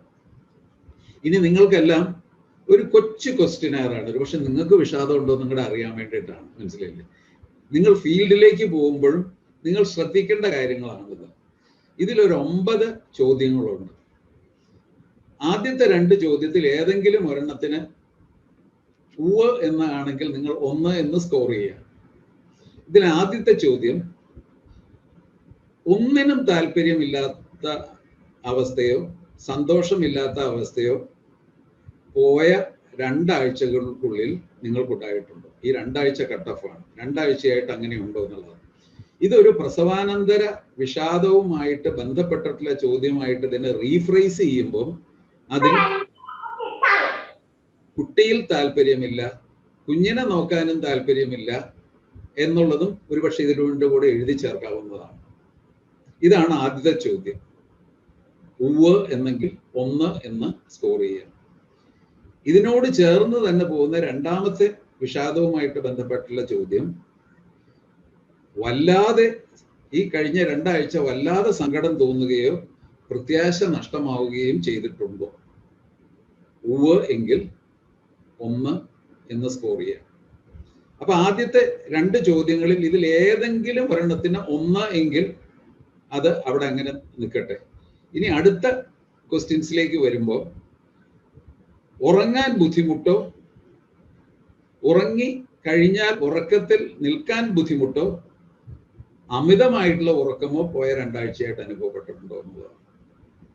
പ്രസവാനന്തര വിഷാദമായാലും ഏത് വിഷാദമായാലും അത് പിടികൂടുന്നത് ഉറക്കത്തിനെയാണ്. ഉറക്കം അത് പലതരത്തിൽ വരാം. പെട്ടെന്ന് അങ്ങ് ഉറങ്ങാൻ കിടക്കാം, 2 മണി 3 മണിയാകുമ്പോൾ എഴുന്നേറ്റിട്ട് പിന്നെ ഉറക്കമില്ലാതെ അങ്ങ് കിടക്കാം. ചില ആളുകൾക്ക് വിഷാദം വരുമ്പോൾ ഉറക്കം അമിതമാവും, പകലെല്ലാം ഉറക്കം തൂങ്ങാൻ തുടങ്ങും. അപ്പൊ ഈ ഉറക്കമായിട്ട് ബന്ധപ്പെട്ടുള്ള ഓക്കെ, എൻ്റെ കുഞ്ഞിനെ ഉപദ്രവിക്കണം എന്നുള്ള ചിന്തയോ ഉണ്ടായിട്ടുണ്ടോ പോയ 2 ആഴ്ചയിൽ? അപ്പൊ മൊത്തം ഞാൻ 9 സ്റ്റേറ്റ്മെന്റ്സ് പറഞ്ഞു. ആദ്യത്തെ 2 2ൽ ഏതിലെങ്കിലും 1 എന്നുള്ള സ്കോർ കിട്ടുന്നു. ബാക്കിയുള്ള 9 സ്റ്റേറ്റ്മെന്റ്സിൽ 1 വീതം കൂട്ടിയിട്ട് 5ൽ കൂടുതലാണ് നിങ്ങളുടെ സ്കോർ എങ്കിൽ തീർച്ചയായിട്ടും നിങ്ങൾ അടിയന്തരമായിട്ടുള്ള ഇടപെടൽ അർഹിക്കുന്ന ഒരു വിഷാദാവസ്ഥയിലാണ്. ഈ കൂട്ടത്തിൽ ആരുമില്ല എന്ന് ഞാൻ വിശ്വസിക്കുന്നു. പക്ഷെ നിങ്ങൾ ഫീൽഡിൽ ഇറങ്ങുമ്പോൾ നിങ്ങൾ ശ്രദ്ധിക്കേണ്ട കാര്യങ്ങൾ, ഒരു പ്രസവാനന്തര കാലഘട്ടത്തിൽ കഴിയുന്ന ഒരു സ്ത്രീയെ വല്ലാതെ മൗനത്തിൽ പോകുന്നു, പഴയ പോലെ സംസാരിക്കുന്നില്ല എന്നുള്ള ഘട്ടങ്ങൾ വരുമ്പോൾ തീർച്ചയായിട്ടും ഈ രീതിയിൽ നിങ്ങൾ ഒരു വിശകലനം നടത്തേണ്ടി വരും. ഞാൻ ഈ പറഞ്ഞിട്ടുള്ള 9 പ്രധാനപ്പെട്ടിട്ടുള്ള ലക്ഷണങ്ങൾ, വിഷാദത്തിൻ്റെതായിട്ടുള്ള പ്രധാനപ്പെട്ടിട്ടുള്ള ലക്ഷണങ്ങൾ ഉണ്ടോ എന്ന് നോക്കുകയും 5ൽ കൂടുതൽ കാണുകയും ചെയ്യുകയാണ് എങ്കിൽ തീർച്ചയായിട്ടും ഒരു വിഷാദത്തിന്റെ അവസ്ഥയുണ്ട്. ഇതിൽ വളരെ ക്വിക്കായിട്ടുള്ള ഒരു സ്ക്രീനിങ് ടെക്നിക് ഉണ്ട്. ആ ക്വിക്കായിട്ടുള്ള സ്ക്രീനിങ് ടെസ്റ്റ് ആണ് ആദ്യത്തെ 2 ചോദ്യങ്ങൾ. പോയ 2 ആഴ്ചയിൽ ഒന്നിലും താല്പര്യമോ ഞാൻ പണ്ട് ഇഷ്ടപ്പെടുന്ന ഒരു കാര്യത്തിലും ഒരു ഇഷ്ടമോ ഇല്ലാത്ത ഒരവസ്ഥ ഉണ്ടായിട്ടുണ്ട്, എൻ്റെ കുഞ്ഞിന് യാതൊരു താല്പര്യവുമില്ല, കുഞ്ഞിനെ കളിപ്പിക്കാൻ എനിക്കൊരു താല്പര്യവുമില്ല, ഇതിന് ഉത്തരം അതെ എന്ന് ആണെങ്കിൽ അതോടൊപ്പം ചെന്ന് വല്ലാത്ത സങ്കടം തോന്നുന്നു, പ്രത്യാശ നഷ്ടമായി, എൻ്റെ ഊർജമെല്ലാം പോയി എന്നുള്ള ഒരു റെസ്പോൺസും കൂടെ കിട്ടുകയാണ് എങ്കിൽ തീർച്ചയായിട്ടും ഒരു വിഷാദാവസ്ഥയുടെ സാധ്യത ഉണ്ട് എന്നുള്ളതാണ്. അപ്പൊ ഈ 2 ചോദ്യങ്ങൾ നിങ്ങളുടെ മനസ്സിൽ വേണം. എല്ലാ ചോദ്യങ്ങളും ചോദിച്ചില്ലെങ്കിലും ഇതിന്റെ അനുബന്ധമായിട്ട് നിങ്ങളുടെ മനസ്സിൽ കൂടി ഞാൻ ഈ 9 കാര്യങ്ങൾ പറഞ്ഞതും നിങ്ങളുടെ മനസ്സിൽ കൂടി കടന്നു പോകും. പക്ഷെ ഈ ആദ്യത്തെ 2 ചോദ്യങ്ങൾ അവശ്യമായിട്ടും പ്രസവാനന്തര കാലഘട്ടത്തിൽ പോകുന്ന ഒരു സ്ത്രീ, അതുമല്ലെങ്കിൽ ഗർഭത്തിൽ ധരിച്ചിരിക്കുന്ന ഒരു സ്ത്രീയിൽ ഉണ്ട് എങ്കിൽ ആ അമ്മയുടെ പോഷകാഹാരം മാത്രമല്ല ശ്രദ്ധിക്കേണ്ടത്, മാനസികാരോഗ്യം കൂടി ശ്രദ്ധിക്കണം. പ്രസവാനന്തര കാലഘട്ടത്തെ കുറിച്ച് മാത്രമല്ല നിങ്ങളോട് ഞാൻ ഈ വിഷാദത്തിനെ കുറിച്ചിട്ടുള്ള സ്ക്രീനിങ് ചെയ്യാനായിട്ട് പറഞ്ഞത്. നിങ്ങൾക്ക് എല്ലാവർക്കും വേണ്ടിയിട്ടുള്ള ഒരു സ്കില്ല് കൂടി പറഞ്ഞിട്ട് ഞാൻ കുറെ കൂടെ വിശദമായിട്ട് പോസ്റ്റ്നാറ്റൽ പ്രസവാനന്തര വിഷാദത്തിലേക്ക് വരാം. എന്താണ് ഈ സ്കിൽ? ഫസ്റ്റ് എയ്ഡിനെ കുറിച്ചിട്ട് നിങ്ങൾ കേട്ടിട്ടുണ്ടാവും. പ്രഥമ ശുശ്രൂഷ. വെള്ളത്തിൽ പോയ ഒരാളെ വെള്ളത്തിൽ നിന്ന് പൊക്കിയെടുത്തു കഴിഞ്ഞാൽ എന്തൊക്കെയാണ് ആദ്യം ചെയ്യേണ്ടത്, അല്ലെങ്കിൽ ദേഹത്ത് പൊള്ളലേറ്റ് കഴിഞ്ഞാൽ എന്തൊക്കെയാണ് ചെയ്യേണ്ടത്, ഇതിനെക്കുറിച്ചൊക്കെ നിങ്ങൾ അംഗൻവാടി പ്രവർത്തകർക്ക് നല്ലോണം അറിയാം. നിങ്ങൾ ആരെങ്കിലും സൈക്കോളജിക്കൽ ഫസ്റ്റ് എയ്ഡ് എന്ന് പറഞ്ഞൊരു സംഭവത്തിനെ കുറിച്ച് കേട്ടിട്ടുണ്ടോ? മാനസികാരോഗ്യ പ്രഥമ ശുശ്രൂഷ. ഇതിന്റെ ചില അടിസ്ഥാന തത്വങ്ങൾ കൂടി നിങ്ങൾ ഈ അമ്മമാരെ കാണുമ്പോൾ, ഗർഭം ധരിച്ചിരിക്കുന്ന അമ്മയായാലും പ്രസവം കഴിഞ്ഞിട്ടുള്ള അമ്മയാണെങ്കിലും ഇവരെല്ലാം കാണാൻ പോകുമ്പോൾ, അല്ലെങ്കിൽ നിങ്ങൾ ഫീൽഡിൽ ആരെ തന്നെ കാണാൻ പോകുമ്പോഴും നിങ്ങൾക്ക് എല്ലാവർക്കും സ്വായത്തമാക്കേണ്ട ചില അടിസ്ഥാന സ്കില്ലിൽ ഒന്നാണ് മാനസികാരോഗ്യ പ്രഥമ ശുശ്രൂഷയുടെ സ്കിൽ. എന്തൊക്കെയാണ് ഇതിന്റെ കമ്പോണൻസ്? ഒന്ന്, ഞാനിപ്പോ ഒരു 9 ലക്ഷണങ്ങൾ പറഞ്ഞു വിഷാദത്തിന്റെ, പ്രധാനപ്പെട്ട ലക്ഷണങ്ങൾ. ഈ പ്രധാനപ്പെട്ട ലക്ഷണങ്ങൾ നിങ്ങൾക്ക് തിരിച്ചറിയണമെങ്കിൽ നിങ്ങളുടെ ഉൾക്കണ്ണ് തുറന്നിരിക്കണം, മനക്കണ്ണ് തുറന്നിരിക്കണം. ഈ മനക്കണ്ണ് തുറന്ന് നിങ്ങൾ കാണുന്നതിനെ ആണ് മാനസികാരോഗ്യ പ്രഥമ ശുശ്രൂഷയുടെ ആദ്യഘട്ടം എന്ന് പറയുന്നത്. ലുക്ക്, നോക്കുക. നോക്കുക എന്ന് പറയുമ്പോൾ കണ്ണുകൊണ്ടും നോക്കാം, മനക്കണ്ണുകൊണ്ടും നോക്കാം. മനക്കണ്ണ് തുറക്കാതെ കണ്ണ് മാത്രം തുറന്ന് നോക്കിയിട്ട് ഒരു കാര്യവുമില്ല. പല വീടുകളിലും സംഭവിക്കുന്ന അതാണ്. ഈ അമ്മമാർ പ്രസവാനന്തര വിഷാദത്തിലൂടെയൊക്കെ കടന്നു പോകുമ്പോൾ അവർ കണ്ണ് തുറന്ന് കാണും, ഇവൾ പഴയ പോലെ അല്ലല്ലോ, ഇവൾക്കൊരു ഉത്സാഹമില്ലല്ലോ, ഇവൾ ഈ കുഞ്ഞിനെ നോക്കുന്നില്ലല്ലോ, ഈ കുഞ്ഞിന് പാല് കൊടുക്കാൻ ഒരു താല്പര്യം കാണിക്കുന്നില്ലല്ലോ, ഈ കുഞ്ഞ് കിടന്ന് കരയുമ്പോൾ അങ്ങോട്ട് നോക്കുക പോലും ചെയ്യുന്നില്ലല്ലോ, ഈ കുഞ്ഞ് കൈകാലിട്ട് കളിക്കുമ്പോൾ അതിനെ തിരിച്ചൊന്ന് കളിപ്പിക്കാനായിട്ട് ശ്രമിക്കുന്നില്ലല്ലോ. ഇതൊക്കെ കാണുന്നുണ്ടാവും. പക്ഷെ ഉൾക്കണ്ണുകൂടി തുറന്നാലാണ് ഈ അമ്മയ്ക്ക് മാനസികമായിട്ടുള്ളൊരു ബുദ്ധിമുട്ടിലൂടെ കടന്നു പോവുകയാണെന്ന് മനസ്സിലാക്കാൻ പറ്റുള്ളൂ. അപ്പൊ മാനസികാരോഗ്യ പ്രഥമ ശുശ്രൂഷയുടെ ആദ്യത്തെ ഘട്ടം ലുക്ക് ആണ്. നമ്മുടെ കണ്ണുകളും നമ്മുടെ മനക്കണ്ണുകളും തുറന്ന് ഒരു വ്യക്തിയിൽ ഉണ്ടാകുന്ന മാറ്റങ്ങൾ തിരിച്ചറിയുക എന്നുള്ളതാണ് ഈ ലുക്കിലെ ആദ്യത്തെ ഘട്ടം. കണ്ടു കഴിഞ്ഞാൽ എന്ത് ചെയ്യണം? ഇതാണ് മാനസികാരോഗ്യ പ്രഥമ ശുശ്രൂഷയുടെ രണ്ടാമത്തെ ഘട്ടം. ലിസൺ, കേൾക്കുക. 2 എല്ലാണ്, 3 എല്ലാണിത്. ലിസൺ, കേൾക്കുക. എന്ത് പറ്റി മോളെ നിനക്ക്? നിനക്ക് എന്തുകൊണ്ട് ഇങ്ങനെ ഒരു ഉന്മേഷം കുറഞ്ഞു പോയി? നീ എന്താണ് തുടക്കത്തിലെ കുട്ടിയൊക്കെ നല്ലോണം കളിപ്പിക്കുകയും ചെയ്തിട്ട് ഇപ്പൊ പെട്ടെന്ന് നീ ഉൾവലിഞ്ഞിരിക്കുന്നത്? എന്താണ് നിന്റെ വിഷമം എന്ന് ചോദിക്കുമ്പോൾ ആ അമ്മ നിങ്ങൾ വിശ്വാസത്തിൽ എടുത്തിട്ടുണ്ടെങ്കിൽ ഉള്ളു തുറക്കുക. എനിക്ക് അറിഞ്ഞുകൂടാ ചേച്ചി, ഞാൻ നേരത്തെ പറഞ്ഞ പോലെ എനിക്ക് അറിഞ്ഞുകൂടാ, ഒരു 3-4 ആഴ്ചയൊക്കെ കഴിഞ്ഞു കഴിഞ്ഞപ്പോൾ എനിക്ക് എന്താണെന്നറിയില്ല, എൻ്റെ മനസ്സിന് എന്തോ ഒരു ചെകുത്താൻ പിടികൂടിയ പോലെ എൻ്റെ മനസ്സങ്ങ് മങ്ങിപ്പോയി, എനിക്കൊന്നിലും താല്പര്യമില്ലാതെ, എനിക്ക് അറിഞ്ഞുകൂടാ. അങ്ങനെ കാരണമില്ലാതെ വരാം, ചിലപ്പോൾ ചില കാരണങ്ങളും പറയാം. എല്ലാവരും പ്രതീക്ഷിച്ചിരുന്നത് ഈ കുഞ്ഞ് ആൺകുഞ്ഞായിരിക്കുമെന്നുള്ളതാണ്.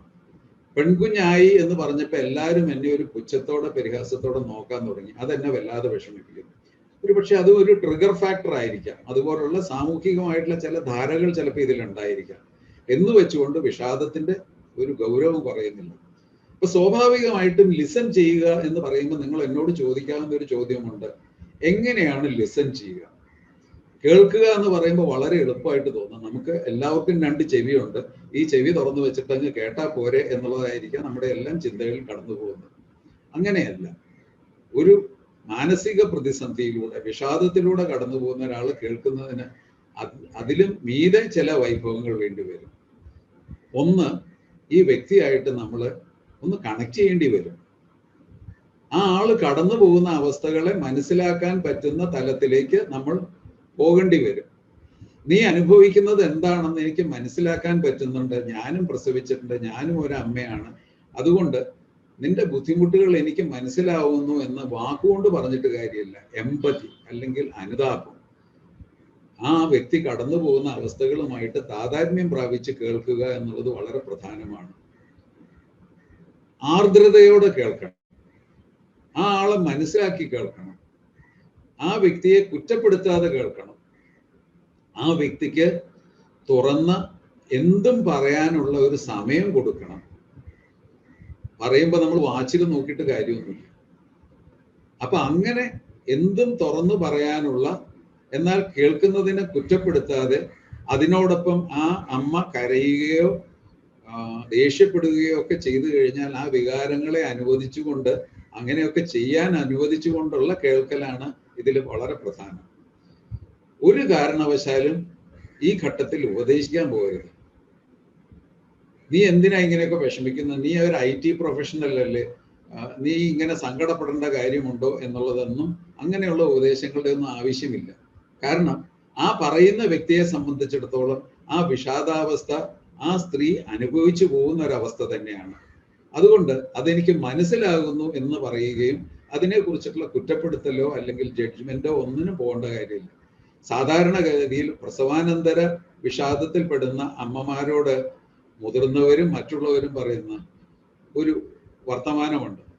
നിനക്ക് ഇത്രയും നല്ലൊരു കൊച്ചിനെ, ആരോഗ്യമുള്ളൊരു കൊച്ചിനെ കിട്ടിയിട്ട് നീ ഇങ്ങനെ സങ്കടപ്പെടുക എന്ന് പറഞ്ഞു കഴിഞ്ഞാൽ നിന്റെ അഹങ്കാരമല്ലേ എന്നുള്ളൊരു കുറ്റപ്പെടുത്തൽ ചിലപ്പോൾ വന്നു പോയിന്ന് വരാം. വിഷാദത്തിൽ പോകുന്ന ഒരു സ്ത്രീയെ സംബന്ധിച്ചിടത്തോളം ഇതെത്ര ബുദ്ധിമുട്ടുണ്ടാക്കുന്നു എന്നുള്ളത് നിങ്ങൾക്ക് മനസ്സിലാക്കാം. ഈ ഗ്രൂപ്പിൽ തന്നെ പെർസെൻറ്റേജ് വെച്ച് നോക്കുകയാണെങ്കിൽ ഇപ്പൊ ഇതില് 500 പേര് ഇതിൽ ലോഗിൻ ചെയ്തിട്ടുണ്ട്. സ്റ്റാറ്റിസ്റ്റിക്സ് പറയുന്നത് 10% പ്രസവിച്ചിട്ടുള്ള ആളുകൾക്ക് പ്രസവാനന്തര വിഷാദം വരാമെന്നുള്ളതാണ്. 10%. അങ്ങനെ വരുമ്പോൾ ഇതിൽ 500 പേരുണ്ട്. ഇതിൽ 500 പേര് അമ്മമാരുണ്ടെങ്കിൽ ഇതിൽ 10% എന്ന് പറയുമ്പോൾ ഒരു പക്ഷെ ഇതിൽ ഒരു 50% ആളുകൾ ഒരുപക്ഷെ തിരിച്ചറിയപ്പെടാത്ത പ്രസവാനന്തര വിഷാദത്തിലൂടെ കടന്നു പോയിട്ടുള്ള ആളുകളായിരിക്കാം. താൽക്കാലികമായിട്ട് വന്നു പോകുന്ന പോസ്റ്റ്മോർട്ടം ബ്ലൂസ് ഉണ്ട്. അത് പ്രസവം കഴിഞ്ഞ ഉടനെ തന്നെ ചിലപ്പോൾ ഒരു 3-4 ദിവസം ഒരു വല്ലാത്ത കലി കയറുന്നു, വല്ലാത്ത വിഷാദം വരുന്നു, ഒരു ദേഷ്യം വരുന്നു. അത് അങ്ങനെ തന്നെ അങ്ങ് അലിഞ്ഞു തീർന്ന് പെയ്തങ്ങ് പോകും. ഇതിന് പോസ്റ്റ്മോർട്ടം ബ്ലൂ എന്നാണ് പറയുക. ഇത് പലപ്പോഴും തനിയെ അത് ശമിച്ച് കെട്ടടങ്ങും. ഇവിടെയാണ് ഈ 2 ആഴ്ചത്തെ ഒരു ഒരു ഒരു റൂൾ വരുന്നത്. ഇത് ഒരു 3-4 ആഴ്ച കഴിഞ്ഞ് 2 ആഴ്ചയിൽ കൂടുതൽ നീണ്ടു നിൽക്കുന്ന ഒരു വിഷാദാവസ്ഥയാവുകയാണെങ്കിൽ നമ്മൾ നേരത്തെ ചർച്ച ചെയ്തിട്ടുള്ള ആ ഒരു 9 ലക്ഷണങ്ങളിൽ 3-4 ലക്ഷണങ്ങൾ ഉണ്ടാവുകയോ അല്ലെങ്കിൽ ഒരു വിഷാദം ചെക്ക് ചെയ്യാനുള്ള അടിസ്ഥാന ചോദ്യങ്ങളായിട്ടുള്ള ഈ 2 ചോദ്യങ്ങളിൽ 2 എണ്ണത്തിനും അതെ എന്നുള്ള ഉത്തരം കിട്ടുകയോ ചെയ്യുകയാണെങ്കിൽ തീർച്ചയായിട്ടും ഇത് ഒരു ഇടപെടൽ വേണ്ടി വരുന്ന ഒരു ഡിപ്രഷനാണ്. അത് വളരെ പ്രധാനപ്പെട്ടിട്ടുള്ള ഒരു കാര്യമാണ്. ഇനി എന്തൊക്കെയാണ് പ്രസവാനന്തര മാനസിക അസ്വാസ്ഥ്യങ്ങൾ? ആമുഖമായിട്ട് ബിന്ദു അതിനെക്കുറിച്ചിട്ട് സൂചിപ്പിച്ചിരുന്നു. പോസ്റ്റ്മോർട്ടം പ്രസവാനന്തര മാനസിക ബുദ്ധിമുട്ടുകൾ എന്ന് പറയുമ്പോൾ അത് വിഷാദത്തിൽ മാത്രം ഒതുങ്ങി നിൽക്കുന്ന ഒരു കാര്യമല്ല. ഞാൻ ഒന്ന് സാന്ദർഭികമായിട്ട് സൂചിപ്പിച്ചു കഴിഞ്ഞു. പോസ്റ്റ്മോർട്ടം ബ്ലൂസ് എന്ന് പറയുന്നത്, മെറ്റേണിറ്റി ബ്ലൂസ് എന്ന് പറയുന്നത്, അത് താൽക്കാലികമാണ്. 3-4 ദിവസം മാത്രം നീണ്ടു നിൽക്കുന്ന ഒരു സംഗതിയാണ് ഈ പോസ്റ്റ്മോർട്ടം ബ്ലൂ എന്ന് പറയുന്നത്. അത് 3-4 ദിവസം കഴിയുമ്പോൾ അങ്ങ് പോവുകയും ചെയ്യും. എത്ര കോമൺ ആണ് എന്നുള്ള ചോദ്യം വരുന്നുണ്ട്. അത് ഞാൻ ഉത്തരം പറഞ്ഞു കഴിഞ്ഞു. കാരണം 10-ൽ ഒരാൾക്ക്, പ്രസവിച്ച 10-ൽ ഒരാൾക്ക് ഈ ഒരവസ്ഥ ഉണ്ടാകാനുള്ള സാധ്യതയുണ്ട് എന്നുള്ളത് ഞാൻ പറഞ്ഞു കഴിഞ്ഞു. എന്താണ് പോസ്റ്റ്മോർട്ടം ഡിപ്രഷൻസിന്റെ ലക്ഷണങ്ങൾ? ആ 9 ലക്ഷണങ്ങൾ ഒരിക്കൽ കൂടി നിങ്ങളുടെ മനസ്സിൽ ഉറയ്ക്കാൻ വേണ്ടിയിട്ട് പോസ്റ്റ്മോർട്ടം ഡിപ്രഷനുമായിട്ട് ബന്ധപ്പെട്ടിട്ടുള്ള ചില ലക്ഷണങ്ങൾ കൂടി ഒന്നോടെ ഞാൻ ആവർത്തിക്കുകയാണ്. ഫീലിംഗ് റെസ്റ്റ്ലെസ് ഓർ മൂഡി, വല്ലാത്ത മൂഡ് ഓഫ് ആയിട്ട് തോന്നുന്നു, സങ്കടം വരുന്നു, പ്രത്യാശ നഷ്ടപ്പെടുന്നു, വല്ലാത്ത അസ്വസ്ഥത തോന്നുന്നു, ഒരു കാരണവുമില്ലാതെ പെട്ടെന്ന് കരയുന്നു, ഈ കുട്ടിയെ അങ്ങ് ഉപദ്രവിച്ചാലോ എന്നുള്ള ചില തോന്നലുകൾ വരുന്നു, എന്നെ തന്നെ ഉപദ്രവിച്ചാലോ എന്നുള്ള ചില തോന്നലുകൾ വരുന്നു, കുട്ടിയോട് ഒരു താല്പര്യവുമില്ല, കുട്ടിയെ ഒന്ന് എടുത്ത് താലോലിക്കാൻ പോലും തോന്നുന്നില്ല, ഒന്നിനും ഒരു ഉന്മേഷമില്ല, കുട്ടി കിടന്ന് കരഞ്ഞാൽ ശ്രദ്ധിക്കില്ല, കുട്ടി മൂത്രം ഒഴിച്ചു കഴിഞ്ഞാൽ തുണി മാറ്റില്ല, ഭക്ഷണം കഴിക്കാൻ തോന്നുന്നേയില്ല, വിശപ്പില്ല. ചില അമ്മമാർ കൂടുതൽ ഭക്ഷണം കഴിക്കും, ചില അമ്മമാർ കൂടുതൽ ഉറങ്ങും, ചില അമ്മമാർക്ക് ഉറക്കം ഉണ്ടാവുകയില്ല, ഒരു തീരുമാനവും എടുക്കാൻ പറ്റാത്ത ചില അവസ്ഥകൾ ഉണ്ടാവും. അതുപോലെ തന്നെ ഒരു ഓർമ്മയുമില്ല എന്നുള്ള ചില ചിന്തകൾ ഉണ്ടാവും. അകാരണമായിട്ടുള്ള കുറ്റബോധങ്ങൾ ഉണ്ടാവാം. കുഞ്ഞിന് വെയിറ്റ് 3 കിലോ തികഞ്ഞില്ല, 2.75 ആയുള്ളൂ, ഞാൻ എന്തൊരു മോശം അമ്മയാണ്, എൻ്റെ ഭർത്താവിന് 3 കിലോ കഴിഞ്ഞിട്ടില്ല, 3 കിലോ ഉള്ള ഒരു തൂക്കമുള്ള ഒരു കുഞ്ഞിനെ കൊടുക്കാൻ പറ്റിയില്ല. ഇമാതിരി ഓരോന്ന് സൃഷ്ടിച്ചെടുത്തിട്ട് കുറ്റബോധം ഉണ്ടാക്കാൻ തുടങ്ങും. ഒന്നിലും താല്പര്യമില്ല. ആളുകളൊക്കെ കുഞ്ഞിനെ കാണാൻ വന്നു കഴിഞ്ഞാൽ ഒരക്ഷരം മിണ്ടില്ല, അവരോടൊന്നും മിണ്ടാതെ ഇരിക്കാൻ തുടങ്ങുന്നു. തലവേദന, ശരീരവേദന, അങ്ങനെയുള്ള പലതരം ശാരീരികമായിട്ടുള്ള ബുദ്ധിമുട്ടുകളെല്ലാം ഉണ്ടാകുന്നു. ഇതെല്ലാം 2 ആഴ്ചയിൽ കൂടുതൽ ഉണ്ട് എങ്കിൽ തീർച്ചയായിട്ടും ഒരു പ്രസവാനന്തര വിഷാദാവസ്ഥ ഉണ്ട് എന്ന് നിങ്ങൾ അനുമാനിക്കണം. അങ്ങനെ വരുമ്പോൾ അതിന് വേണ്ട സഹായങ്ങൾ ചെയ്തു കൊടുക്കുക എന്നുള്ളതിനെ കുറിച്ച് ആ വീട്ടുകാരെയും ഈ അമ്മയെയും ബോധ്യപ്പെടുത്തേണ്ട ഒരു ഘട്ടമുണ്ട്. അപ്പൊ സ്വാഭാവികമായിട്ട് നിങ്ങൾ ചോദിക്കും, ഇതെന്താണ് ഈ പറയുന്ന പ്രസവാനന്തര വിഷാദം ഉണ്ടാകാനുള്ള കാരണങ്ങൾ? പ്രസവാനന്തരം വിഷാദം ഉണ്ടാകുന്നതിന്റെ കാരണമായിട്ട് പറയുന്നത് നമുക്ക് എല്ലാവർക്കും അറിയാം. ഈ 9 മാസം എന്ന് പറയുമ്പോൾ ഈ ഗർഭത്തിനെ നിലനിർത്തുന്നത് സ്ത്രീയുടെ ശരീരത്തിലുള്ള ഈസ്ട്രജൻ, പ്രൊജസ്ട്രോൺ എന്ന് തുടങ്ങിയിട്ടുള്ള ഹോർമോൺസിന്റെ ഒരു പ്രത്യേകതകൾ കൊണ്ടാണ്. ഇത് വല്ലാത്ത ആ ഒരു അവസ്ഥ, ആ ഈസ്ട്രജനും പ്രൊജസ്ട്രോണും ഈ ഗർഭത്തിനെ നിലനിർത്തുന്ന പല ഹോർമോണുകളും എല്ലാം പ്രസവം ഉണ്ടാകുമ്പോൾ പെട്ടെന്ന് തന്നെ അതിൻ്റെ അളവ് കുറയുന്നു എന്നുള്ളതാണ്. ഈ ഹോർമോൺസിനെല്ലാം തലച്ചോറിലും സ്വാധീനമുണ്ട്. ഈ തലച്ചോറിലുള്ള മനസ്സിന്റെ സമതുലിതാവസ്ഥയെ നിശ്ചയിക്കുന്ന പല കെമിക്കൽസിനെയും ഈ പെട്ടെന്നുള്ള താഴ്ച ചിലപ്പോൾ താളം തെറ്റിച്ചേക്കാം. പ്രത്യേകിച്ചും വൾണറബിൾ ആയിട്ടുള്ള ഒരു സ്ത്രീ ആണെങ്കിൽ, ഈ തരത്തിലുള്ള രോഗസാധ്യതയ്ക്ക് കൂടുതൽ ഉള്ള ഒരു സ്ത്രീ ആണെങ്കിൽ ഈ താളം തെറ്റൽ ഒരുപക്ഷെ ഒരു പ്രസവാനന്തര വിഷാദമായിട്ട് വന്നേക്കാം. ഇതിൽ ആർക്കൊക്കെയാണ് ഈ വിഷാദാവസ്ഥ വരുന്നത് എന്നുള്ളതിനെ കുറിച്ച് ഞാൻ പറയാം. അതും ശ്രദ്ധിക്കേണ്ട കാര്യമാണ്. പലപ്പോഴും ഇതിലേക്ക് നയിക്കുന്ന പല ഘടകങ്ങളുമുണ്ട്. ഇതിൽ ഈ റിസ്ക് ഉള്ള ആളുകൾ ആരാണ്? ഇവിടെയാണ് ഒരുപക്ഷെ അംഗൻവാടി വർക്കേഴ്സ് ഫീൽഡിൽ പോകുമ്പോൾ ഈ ആപൽ സാധ്യതയുള്ള ആളുകളെ തിരിച്ചറിഞ്ഞ് പ്രത്യേക പരിചരണം നൽകുക എന്നുള്ളൊരു തത്വം ഇതിൽ വരുന്നത്. ഒന്ന്, നേരത്തെ വിഷാദത്തിന്റെ അവസ്ഥകളിലൂടെ കടന്നു പോയിട്ടുള്ള സ്ത്രീകൾ, അതുമല്ലെങ്കിൽ ബൈപ്പോളാർ ഡിസോർഡർ അല്ലെങ്കിൽ വിഷാദ രോഗം, ഇതുപോലുള്ള രോഗത്തിന് ചികിത്സിച്ചിട്ടുള്ള സ്ത്രീകൾ, ഇങ്ങനെയുള്ള ആളുകളിൽ പ്രസവാനന്തര വിഷാദത്തിന് സാധ്യത കൂടുതലാണ്. ഒരു പക്ഷേ അത് അവർക്ക് ഉള്ള അടിസ്ഥാനപരമായിട്ടുള്ള ഒരു മാനസികാസ്വാസ്ഥ്യം പ്രസവാനന്തര കാലഘട്ടത്തിൽ പ്രകടമാകുന്നതും ആകാം. പക്ഷെ ഇതൊരു ഹൈ റിസ്ക് ഗ്രൂപ്പാണ്. അതുപോലെ തന്നെ സാമൂഹികമായിട്ടുള്ള ഒരുപാട് പ്രശ്നങ്ങളിൽ പെടുന്ന സ്ത്രീകൾ, ഇപ്പൊ നിരന്തരമായിട്ട് വല്ലാത്ത മാനസിക സംഘർഷം ഉണ്ടാക്കുന്ന ചില സാമൂഹിക സാഹചര്യങ്ങൾ പെടുന്ന സ്ത്രീകൾക്ക് പ്രസവാനന്തര വിഷാദ സാധ്യതയുണ്ട്. എന്ന് വെച്ചുകൊണ്ട് അത് മാത്രമാണ് കാരണം എന്ന് പറയാൻ പറ്റില്ല.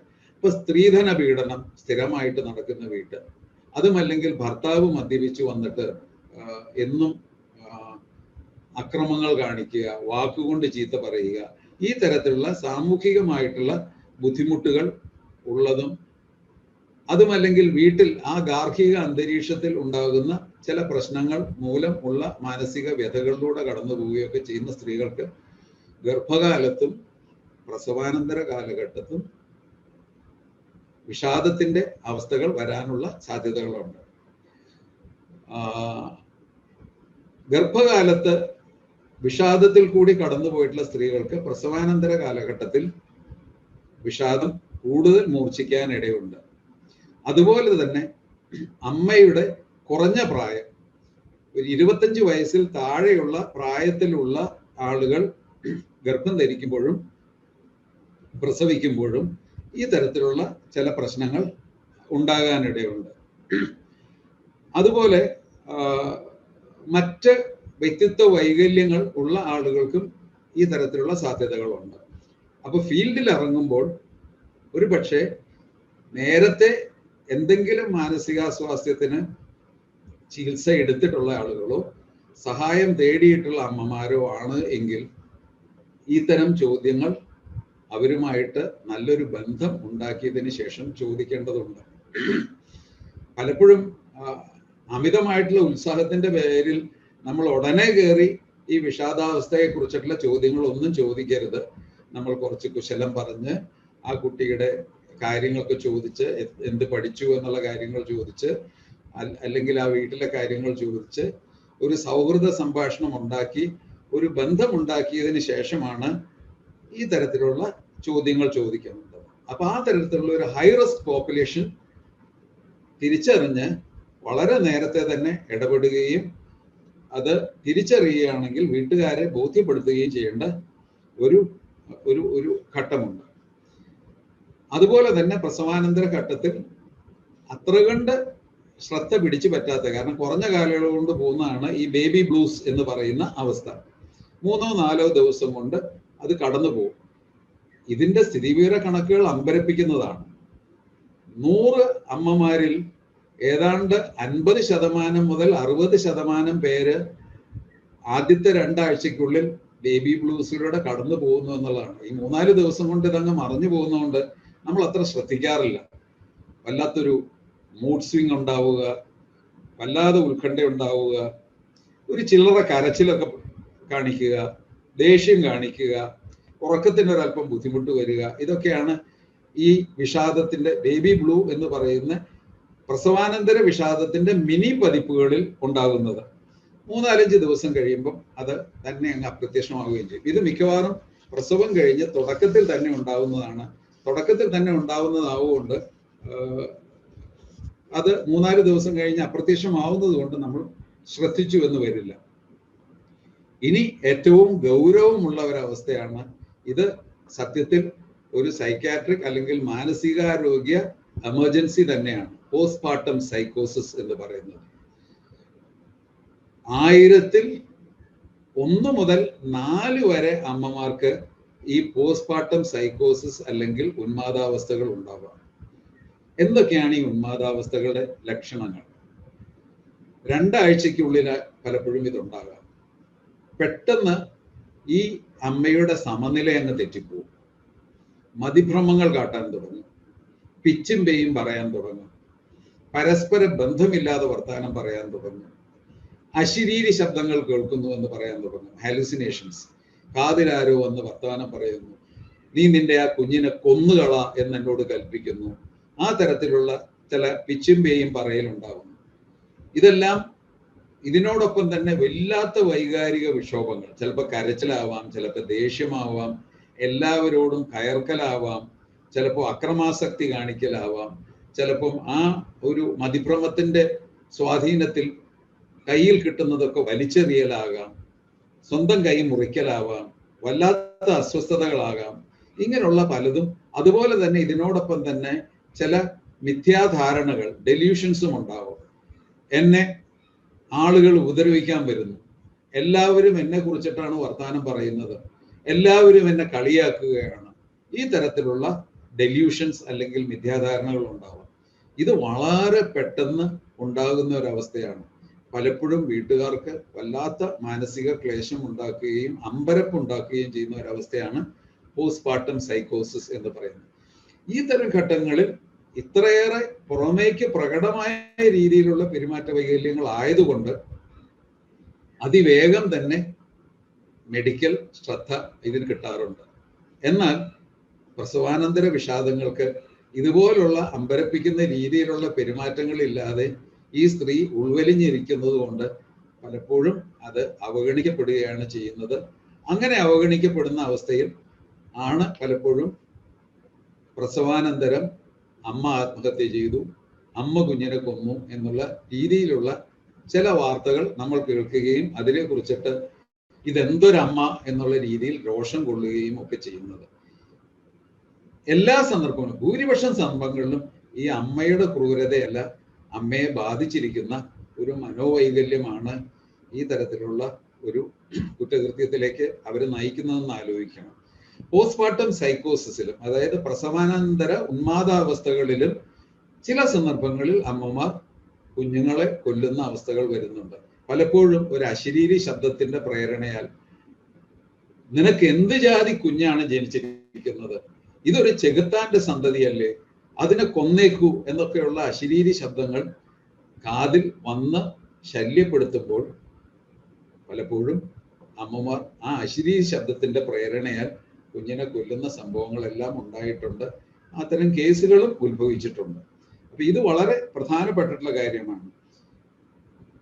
അടുത്ത കാലത്തായിട്ട് പ്രസവാനന്തര മാനസികാസ്വാസ്ഥ്യങ്ങളുടെ ലിസ്റ്റിലേക്ക് ചില ഒബ്സഷൻസ് അവസ്ഥകളും കയറി വന്നിട്ടുണ്ട്. എന്താണ് ഈ ഒബ്സഷൻ? നമ്മുടെ മനസ്സിലേക്ക് ഒരു ചിന്ത കടന്നു വരുന്നു. ആ ചിന്ത അബദ്ധമാണെന്ന് നമുക്കറിയാം, മണ്ടത്തരമാണെന്നറിയാം. പക്ഷെ എന്നാലും ആ ചിന്ത ആവർത്തിച്ച് കയറി വരുന്നു. The thought is rational, but it keeps on coming again and again, even if you resist. നമ്മൾ അതിനെ പ്രതിരോധിച്ചാലും ആ ചിന്ത പിന്നെയും പിന്നെയും കയറി വരുന്നു. ഇതിന്റെ ഏറ്റവും നിങ്ങൾക്ക് എളുപ്പം മനസ്സിലാക്കാവുന്ന ഒരു ഉദാഹരണം, നമ്മൾ കൈ കഴുകുന്നു. കൈ കഴുകി കഴിഞ്ഞിട്ട് കൈ വൃത്തിയായോ? ഈ തോന്നല് കയറുമ്പോൾ നമുക്കറിയാം, കോവിഡ് കാലമൊക്കെ ആവുകൊണ്ട് 20 സെക്കൻഡ് നല്ലോണം വൃത്തിയായിട്ടൊക്കെയാണ് നമ്മൾ കൈ കഴുകിയെന്ന് നമുക്കറിയാം. എന്നിരുന്നാലും ഈ ചിന്ത കയറി വരുമ്പോൾ വൃത്തിയായില്ലേ, ഇനി വല്ല അണുവും ഉണ്ടോ, വീണ്ടും കഴുകും.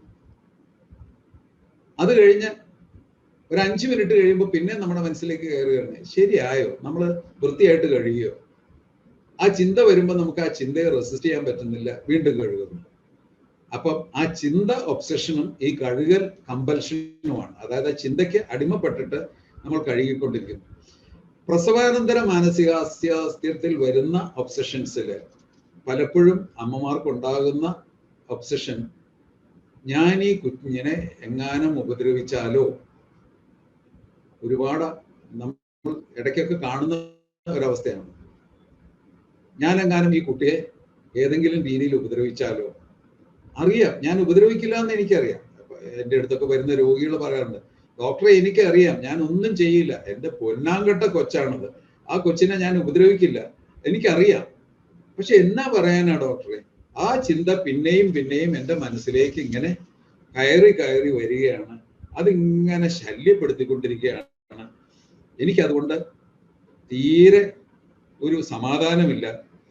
ഞാൻ ചെയ്യില്ലെന്നറിയാം, പക്ഷെ എന്നിരുന്നാലും ഞാൻ ബുദ്ധിമുട്ടുകയാണ് എന്നുള്ള രീതിയിലുള്ള ഈ പ്രസവാനന്തര മാനസികാസ്വാസ്ഥ്യത്തിൽ ചില അമ്മമാർക്ക് ഇത്തരം ഒബ്സഷൻസ് വരാം.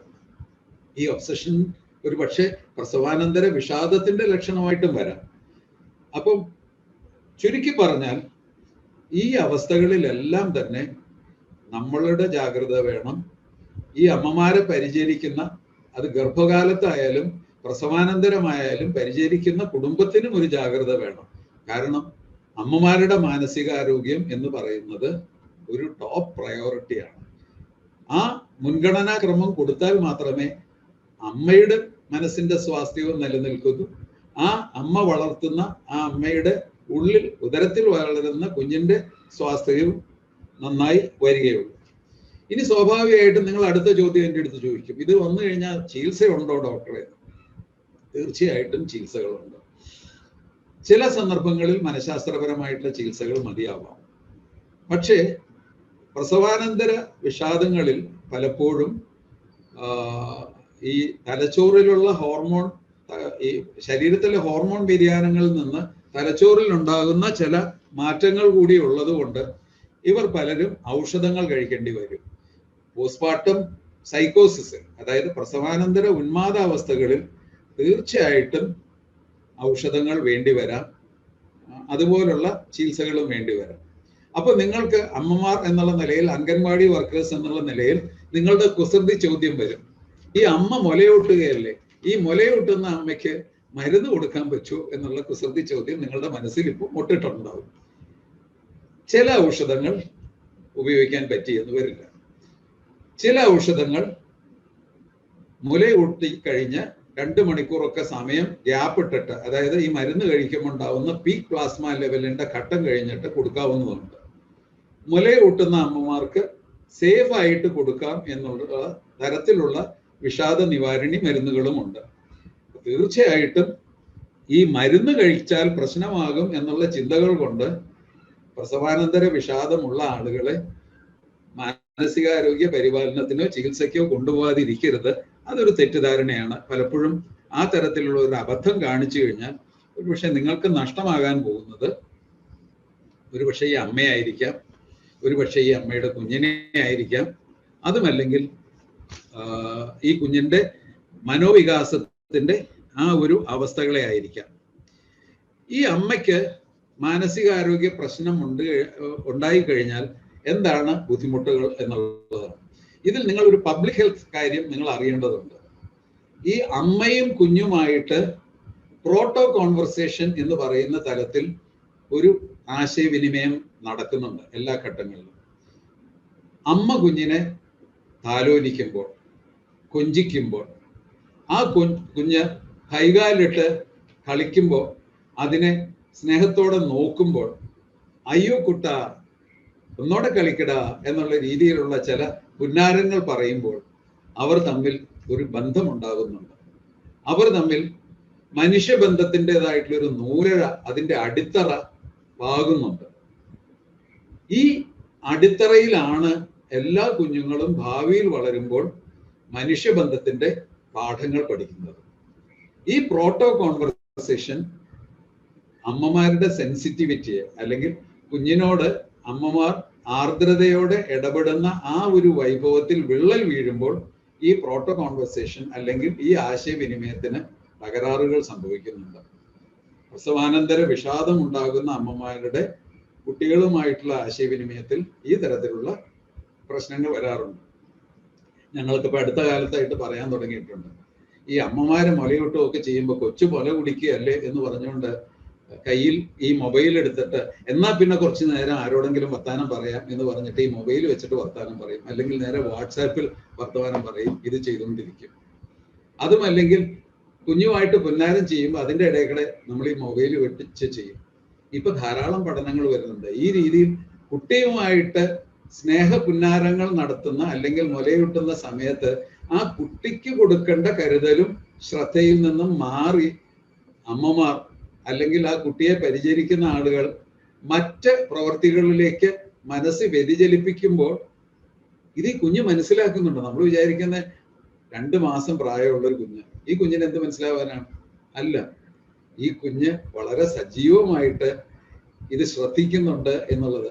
അത് ആ കുഞ്ഞിന്റെ മനസ്സിൽ എന്നെ ശ്രദ്ധിക്കുന്നില്ല, അവഗണിക്കുന്നു എന്നുള്ള രീതിയിൽ ഒരു മുദ്ര ചാർത്തപ്പെട്ട് കഴിഞ്ഞാൽ അതിൻ്റെതായിട്ടുള്ള പ്രശ്നങ്ങളുണ്ടാവും. അപ്പം അൺഡിവൈഡഡ് ആയിട്ടുള്ള അറ്റൻഷൻ കൊടുക്കേണ്ട ഒരു ഘട്ടമാണ് ഈ കുഞ്ഞിന്റെ ആദ്യകാലങ്ങൾ എന്ന് പറയുന്നത്.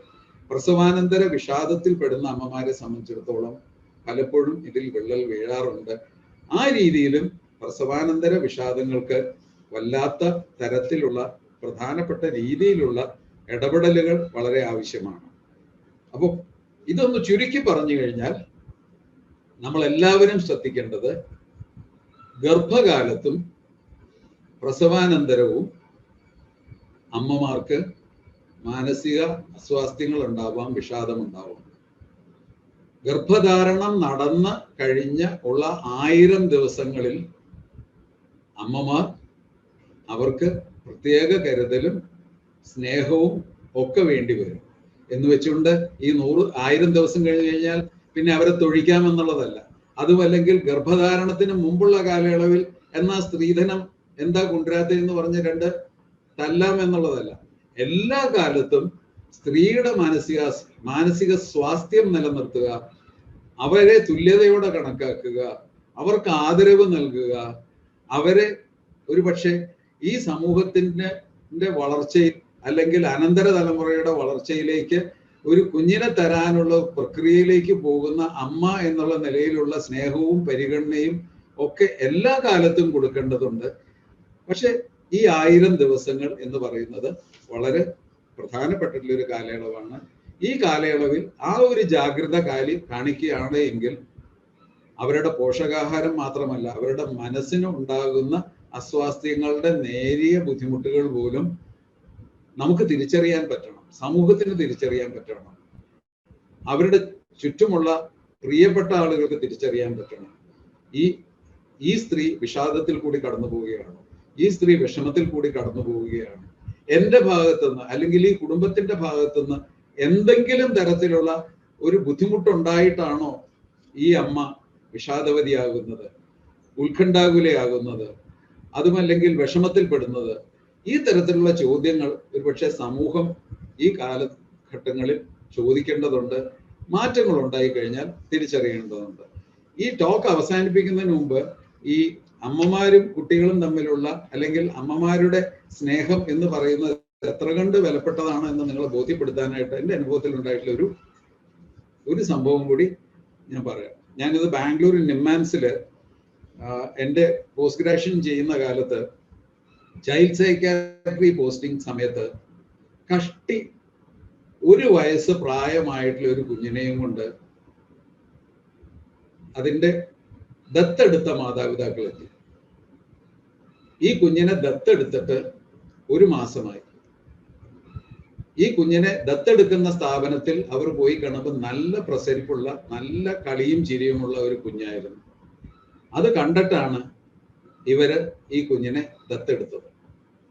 ദത്തെടുത്ത് ഈ വീട്ടിൽ വന്ന് അവർ പഠിച്ച പണി 18 നോക്കി. കുഞ്ഞിനെ ലാളിച്ചു, സ്നേഹിച്ചു, കുഞ്ഞിനെ കളിപ്പിച്ചു, എല്ലാം ചെയ്തു. എന്നിട്ടും ഈ കുഞ്ഞ് നിർത്താതെയുള്ള കരച്ചിലാണ്. ഭക്ഷണം കഴിക്കുന്നില്ല, എന്തു കൊടുത്താലും കഴിക്കുന്നില്ല. കുഞ്ഞങ്ങ് ക്ഷീണിച്ച് വല്ലാത്തൊരവസ്ഥയിലെത്തി കഴിഞ്ഞപ്പോൾ പീഡിയാട്രീഷനെ കാണിച്ചു കഴിഞ്ഞപ്പോൾ പറഞ്ഞു, ഞാൻ നോക്കിയിട്ട് കുഞ്ഞിന് വേറെ അസുഖങ്ങളൊന്നും കാണില്ല, നിങ്ങൾ നിമ്മാൻസിൽ ചൈൽഡ് സൈക്യാട്രിയിൽ ഒന്ന് കൊണ്ടുപോയി കാണിക്കുന്നു എന്ന് പറഞ്ഞു. ഞാൻ ഇന്നു വരെ കണ്ടതിൽ ഏറ്റവും പ്രായം കുറഞ്ഞ പേഷ്യൻ്റാണ് ഈ 1 വയസ്സ് ഉള്ള 1 വയസ്സുകാരി. അപ്പൊ ഞങ്ങൾ നോക്കിക്കഴിഞ്ഞപ്പോൾ കുട്ടി വല്ലാത്ത കരച്ചിലാണ്.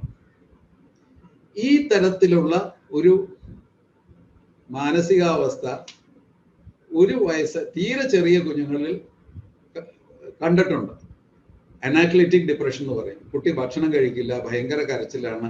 ഇത് വിഷാദത്തിന്റെ ഒരു കുട്ടിപ്പതിപ്പാണ്, അല്ലെങ്കിൽ ഒരു ശൈശവ പതിപ്പാണ്. എന്തുകൊണ്ടാണ് ഈ കുട്ടിക്ക് ശൈശവ പതിപ്പ് വിഷാദം വന്നത് എന്നുള്ളത് ഞങ്ങൾക്ക് വളരെ കൗതുകകരമായിട്ട് തോന്നി. അടുത്ത ദിവസം തന്നെ ഞങ്ങള് ഈ കുട്ടിയെ ദത്തെടുത്ത സ്ഥാപനത്തിലേക്ക് ഒരു വിസിറ്റ് പോയി. ദത്തെടുത്ത സ്ഥാപനത്തിലേക്ക് വിസിറ്റ് പോയി കഴിഞ്ഞാൽ ഞങ്ങൾ ചോദിച്ചു, ഈ കുട്ടി എങ്ങനെയായിരുന്നു എന്നൊക്കെ ചോദിച്ചു കഴിഞ്ഞപ്പോൾ അവിടുത്തെ ആ ദത്തെടുത്ത സ്ഥാപനത്തിന്റെ അധികാരി പറഞ്ഞു, ഈ കുഞ്ഞിനെ സ്ഥിരമായിട്ട് പരിപാലിച്ചിട്ടുള്ള ഒരു അമ്മയുണ്ട്.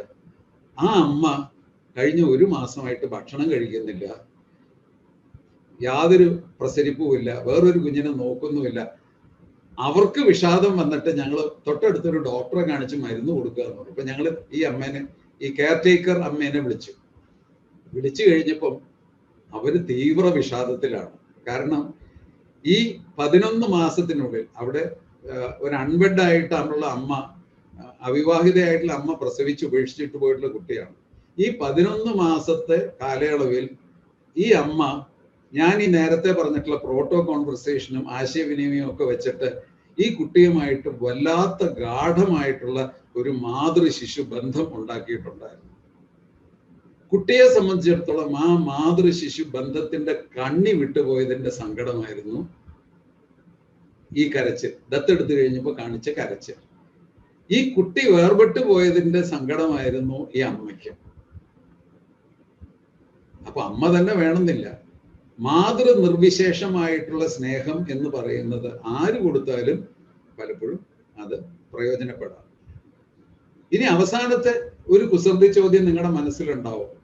ഇപ്പൊ ഡോക്ടർ പറഞ്ഞല്ലോ, ഈ അമ്മമാര് ഇതുപോലത്തുള്ള ഉന്മാദാവസ്ഥകളിലൊക്കെ വരിക, അല്ലെങ്കിൽ വിഷാദത്തിലേക്കൊക്കെ പോകുമ്പോൾ ചിലപ്പോൾ കുട്ടികളെ ഇങ്ങനെ കൊല്ലണം എന്നുള്ള വിചാരമൊക്കെ വരും. അപ്പൊ കുട്ടികളെ അമ്മയുടെ കൊടുത്താൽ വലിയ അപകടമാവില്ലേ എന്ന് ചോദിക്കാം. ഇതിൽ ഒരു ജാഗ്രത, പ്രത്യേകിച്ച് കുട്ടിയെ കൊല്ലണം അല്ലെങ്കിൽ ഞാൻ മരിക്കണം എന്നൊക്കെ പറയുന്ന തരത്തിലുള്ള വർത്തമാനങ്ങളുണ്ടെങ്കിൽ ജാഗ്രത പാലിക്കണം. പക്ഷേ കുട്ടിയോടുള്ള വിരോധം കൊണ്ടല്ല ഇത് ചെയ്യുന്നത്. ഒരു പക്ഷെ കുട്ടിയുമായിട്ട് അകറ്റി നിർത്തുമ്പോൾ അത് കൂടുതൽ ബുദ്ധിമുട്ടുകൾ ഉണ്ടാക്കാം. അതുകൊണ്ട് കുട്ടിയെ കഴിയുന്നത്ര അമ്മയുടെ ഒപ്പം, പോസ്റ്റ്മോർട്ടം സൈക്കോട്ടിക് സ്റ്റേറ്റിൽ ചിലപ്പോൾ ബുദ്ധിമുട്ടുകൾ വരാം. വല്ലാതെ മനസ്സിന്റെ താളം തെറ്റിയിട്ടുള്ള അവസ്ഥകൾ വരുമ്പോൾ ചിലപ്പം കുറച്ച് ദിവസങ്ങളിലേക്ക് ഒരു നോർമൽ ആകുന്നത് വരെ ഈ കുട്ടിയെ ചിലപ്പോൾ വേറൊരാൾ പരിചരിക്കേണ്ടി വന്നു എന്ന് വരാം. പക്ഷെ കഴിയുന്നത്ര അമ്മയും കുട്ടിയും തമ്മിലുള്ള ആ കണ്ണി അറ്റുപോകാത്ത രീതിയിൽ ഒപ്പം നിർത്തുക എന്നുള്ളതാണ് പലപ്പോഴും ഇത്തരം അവസ്ഥകളിലൂടെ പോകുമ്പോഴും നമ്മൾ ചെയ്യേണ്ടത്. ഇപ്പൊ ഏകദേശം ഒരു ഐഡിയ ആയി കാണും എന്ന് ഞാൻ വിചാരിക്കുന്നു. ഇനി നിങ്ങൾക്ക് ചോദ്യം ചോദിക്കാം, കുഴപ്പമൊന്നും.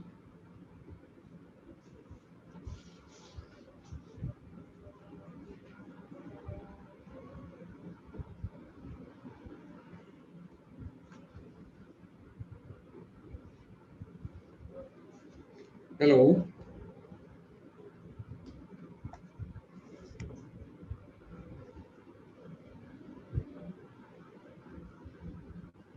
ഹലോ,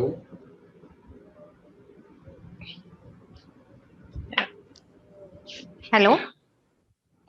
ചോദ്യങ്ങളുണ്ടെങ്കിൽ ചോദിച്ചോ. ഓക്കെ സാർ, ഇപ്പൊ ചാറ്റ് ബോക്സിൽ 2 ക്വസ്റ്റ്യൻ വന്നിട്ടുണ്ടായിരുന്നു.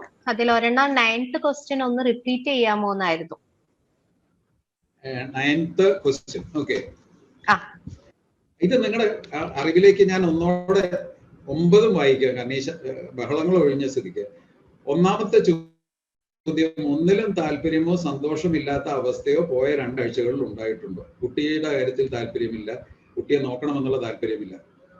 രണ്ടാമത്തത്, വല്ലാത്ത സങ്കടം തോന്നുന്നു, പെട്ടെന്ന് കരച്ചിൽ വരുന്നു, ജീവിതത്തിലെ പ്രത്യാശ നഷ്ടപ്പെടുന്ന അവസ്ഥ ഉണ്ടായിട്ടുണ്ടോ കഴിഞ്ഞ 2 ആഴ്ചക്കുള്ളിൽ?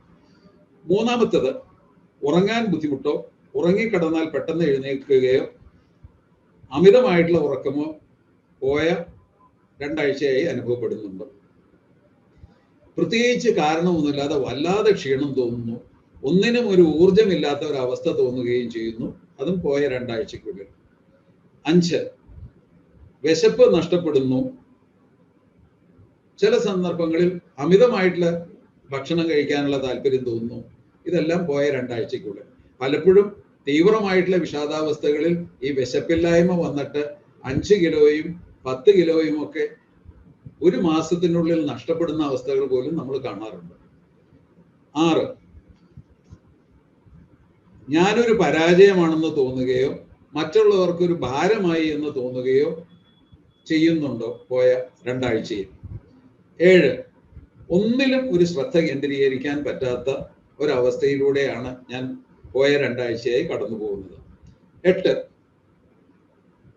എൻ്റെ ചലനവും പ്രവൃത്തികളും വല്ലാത്ത മന്ദഗതിയിലായി, എൻ്റെ സംസാരം വളരെ താഴ്ന്ന ശബ്ദത്തിലായി എന്നൊക്കെ പോയ 2 ആഴ്ചയിൽ മറ്റുള്ളവർ ചൂണ്ടിക്കാണിക്കുന്നുണ്ടോ?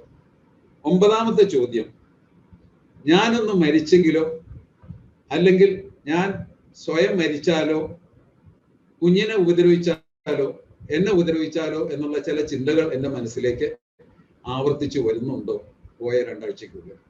ഇതാണ് ഈ 9 ചോദ്യങ്ങൾ. ഇതിൽ 5 എണ്ണമെങ്കിലും അതെ എന്നാണ് ഉത്തരമെങ്കിൽ തീർച്ചയായിട്ടും അടിയന്തരമായിട്ട് ഇടപെടേണ്ട ഒരു വിഷാദാവസ്ഥ ഈ അമ്മയ്ക്ക് ഉണ്ട് എന്നുള്ളതാണ്. ഈ അമ്മ എന്ന് പറയുമ്പോൾ പ്രസവാനന്തര കാലഘട്ടത്തിൽ മാത്രമല്ല, പലപ്പോഴും നമ്മൾ അവഗണിച്ചു പോകുന്ന ഗർഭകാലത്തും അമ്മമാർക്ക് വിഷാദം വരുന്നുണ്ട്. അത് വേണ്ടത്ര ശ്രദ്ധിച്ചു പോകുന്നില്ല. കാരണം ആളുകളുടെ ശ്രദ്ധ മുഴുവൻ ഈ ഗർഭപരിപാലനത്തിലാവുമ്പോൾ അമ്മയുടെ മാനസികാവസ്ഥ പലപ്പോഴും അവഗണിക്കപ്പെടുന്നുണ്ട്. അതും അടിയന്തരമായി ശ്രദ്ധ പതിപ്പിക്കേണ്ട കാര്യമാണ്.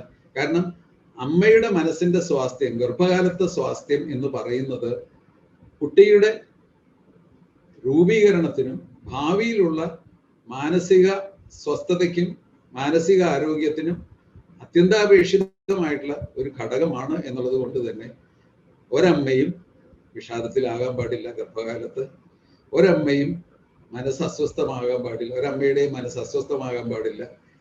ആ തരത്തിലുള്ള ഒരു തരത്തിലുള്ള ബുദ്ധിമുട്ടുകളും അമ്മമാർക്ക് അല്ലെങ്കിൽ ഗർഭാവസ്ഥയിൽ ഇരിക്കുന്ന ഒരു സ്ത്രീക്ക് ഉണ്ടാകാൻ പാടില്ല എന്നുള്ളത് ആണ് ഇതിലുള്ള പുതിയ കാലത്തെ പഠനങ്ങൾ വെച്ചിട്ടുള്ള ശക്തമായിട്ടുള്ള മെസ്സേജ്. നമ്മൾ ആയുർവേദത്തിലൊക്കെ നോക്കുമ്പോൾ ആയുർവേദത്തിലൊക്കെ ഇത് പറയുന്നുണ്ട്, മനസ്സിലായില്ലേ? ഈ ഗർഭകാലത്തെ അമ്മയുടെ പരിചരണത്തെ കുറിച്ചൊക്കെ ആയുർവേദമൊക്കെ പറയുന്നുണ്ട്. പക്ഷെ ഇപ്പൊ കുറെ കൂടെ ശാസ്ത്രീയമായിട്ടുള്ള പഠനങ്ങൾ ഈ 1000 ദിവസങ്ങളെ കുറിച്ചിട്ട് വളരെ ശക്തമായിട്ട് ഉള്ള ചില നിർദ്ദേശങ്ങൾ, സൂചനകൾ നൽകുന്നു.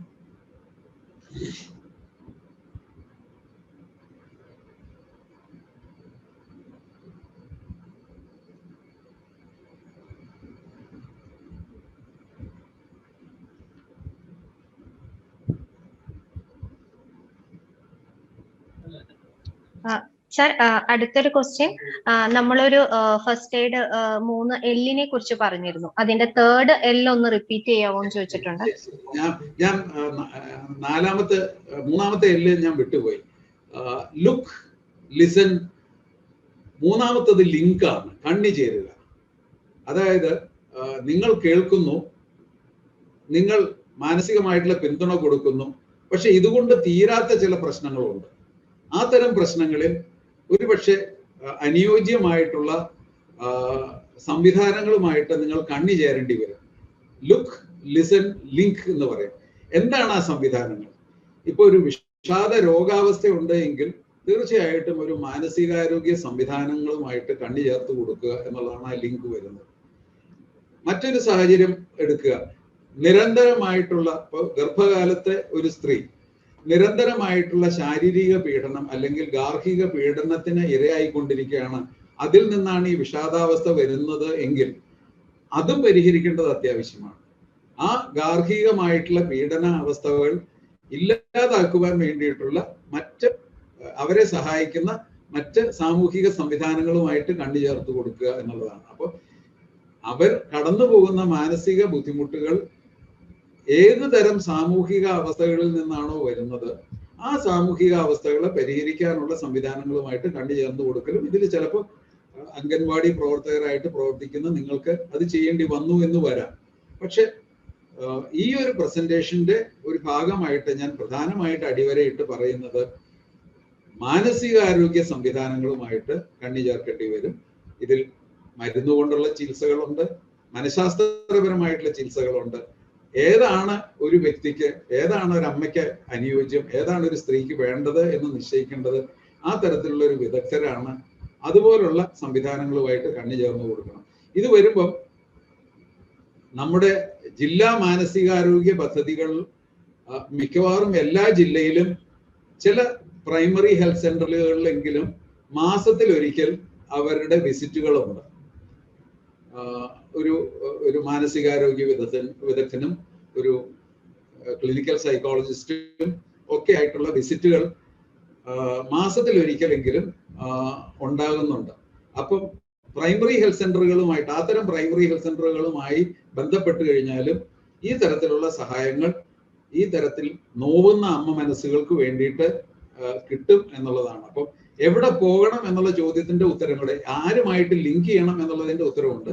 അതുപോലെ അത്തരം സംവിധാനങ്ങളല്ലാതെ മറ്റ് തരത്തിലുള്ള പ്രൈവറ്റ് സംവിധാനങ്ങളിൽ പോകണം എന്ന ആഗ്രഹമുള്ള ആളുകൾക്ക് അങ്ങനെയാവും. പക്ഷെ ഇതുപോലൊരു സദസ്സിനോട് ഞാൻ പറയുക, ജില്ലാ മാനസികാരോഗ്യ പദ്ധതിയുടെ ഭാഗമായിട്ട് ഏതെല്ലാം പ്രൈമറി ഹെൽത്ത് സെന്ററുകളിലാണോ അവരുടെ ടീം വരുന്നത് എന്ന് മനസ്സിലാക്കി ആ ടീമുമായിട്ട് ഈ തരം അവസ്ഥകളിൽ കൂടെ പോകുന്ന ആളുകളെ കണ്ണി ചേർത്ത് കൊടുത്തു കഴിഞ്ഞാൽ അതിനുള്ള പ്രതിവിധികൾ അവർ ഉണ്ടാക്കി തരും. അതാണ് നിങ്ങളുടെ തലത്തിൽ ലിങ്ക് ചെയ്യാൻ പറ്റുന്ന ഒരു സംവിധാനം.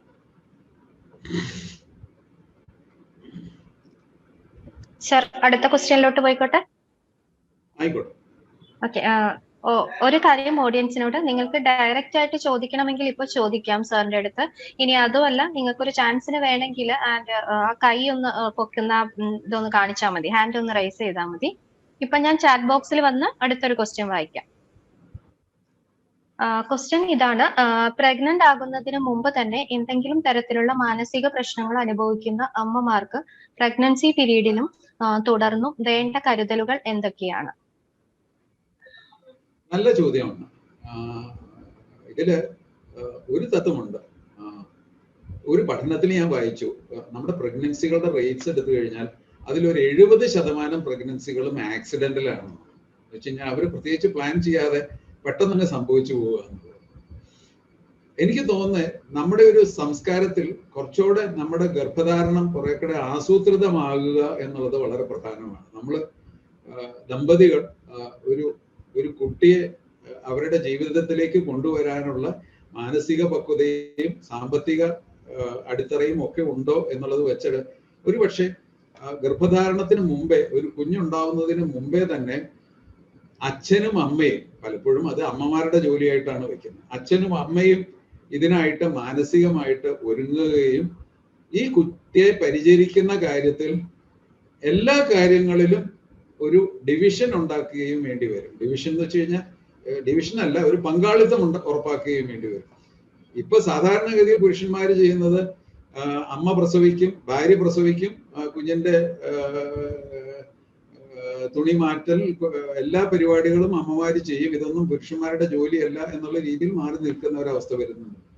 പക്ഷെ ഇതിലും ഒരു തുല്യ പങ്കാളിത്തങ്ങൾ വേണ്ടി വരും, ആ രീതിയിലുള്ള ഒരു പ്ലാനിങ് വേണ്ടി വരും. ഇതിൽ വളരെ പ്രധാനപ്പെട്ടിട്ടുള്ള കാര്യമാണ് മനസ്സുകൊണ്ടുള്ള ഒരുക്കം.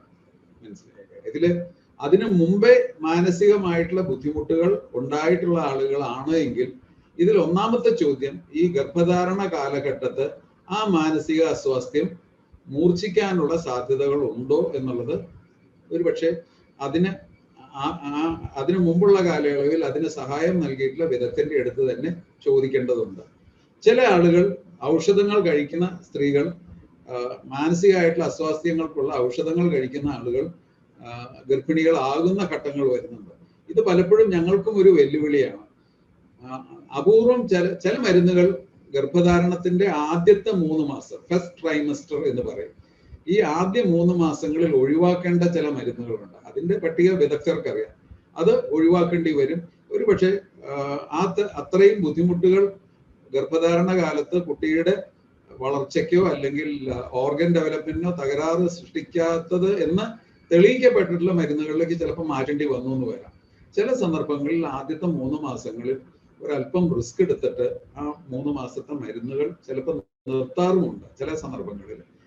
അപ്പൊ ഈ രീതിയിലുള്ള ഒരു ഡിസ്കഷൻ, അതായത് ഇതിനു മുമ്പ് മാനസികമായിട്ടുള്ള ബുദ്ധിമുട്ടുകളിൽ കൂടെ കടന്നു പോയിട്ടുള്ള സ്ത്രീകൾ അതിന്റെ വിദഗ്ധരുമായിട്ട് ആലോചിച്ചിട്ട് ഞാനൊരു ഗർഭധാരണത്തിന് തയ്യാറെടുക്കുകയാണ്, എൻ്റെ ഇതിനു മുമ്പുള്ള മാനസികാവസ്ഥ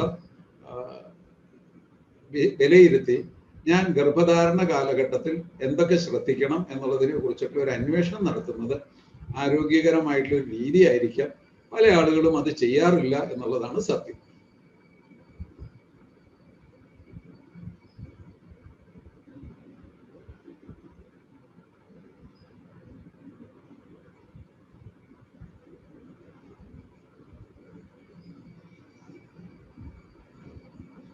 അടുത്ത ചോദ്യം വായിച്ചു.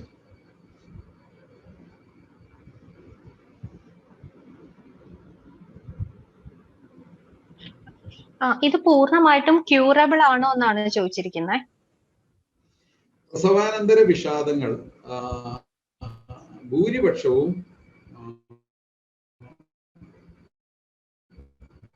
ഏറിയാൽ 1 വർഷക്കാലം, അതിനു മുമ്പേ നിർത്താൻ പറ്റുന്ന അവസ്ഥകളുണ്ട്.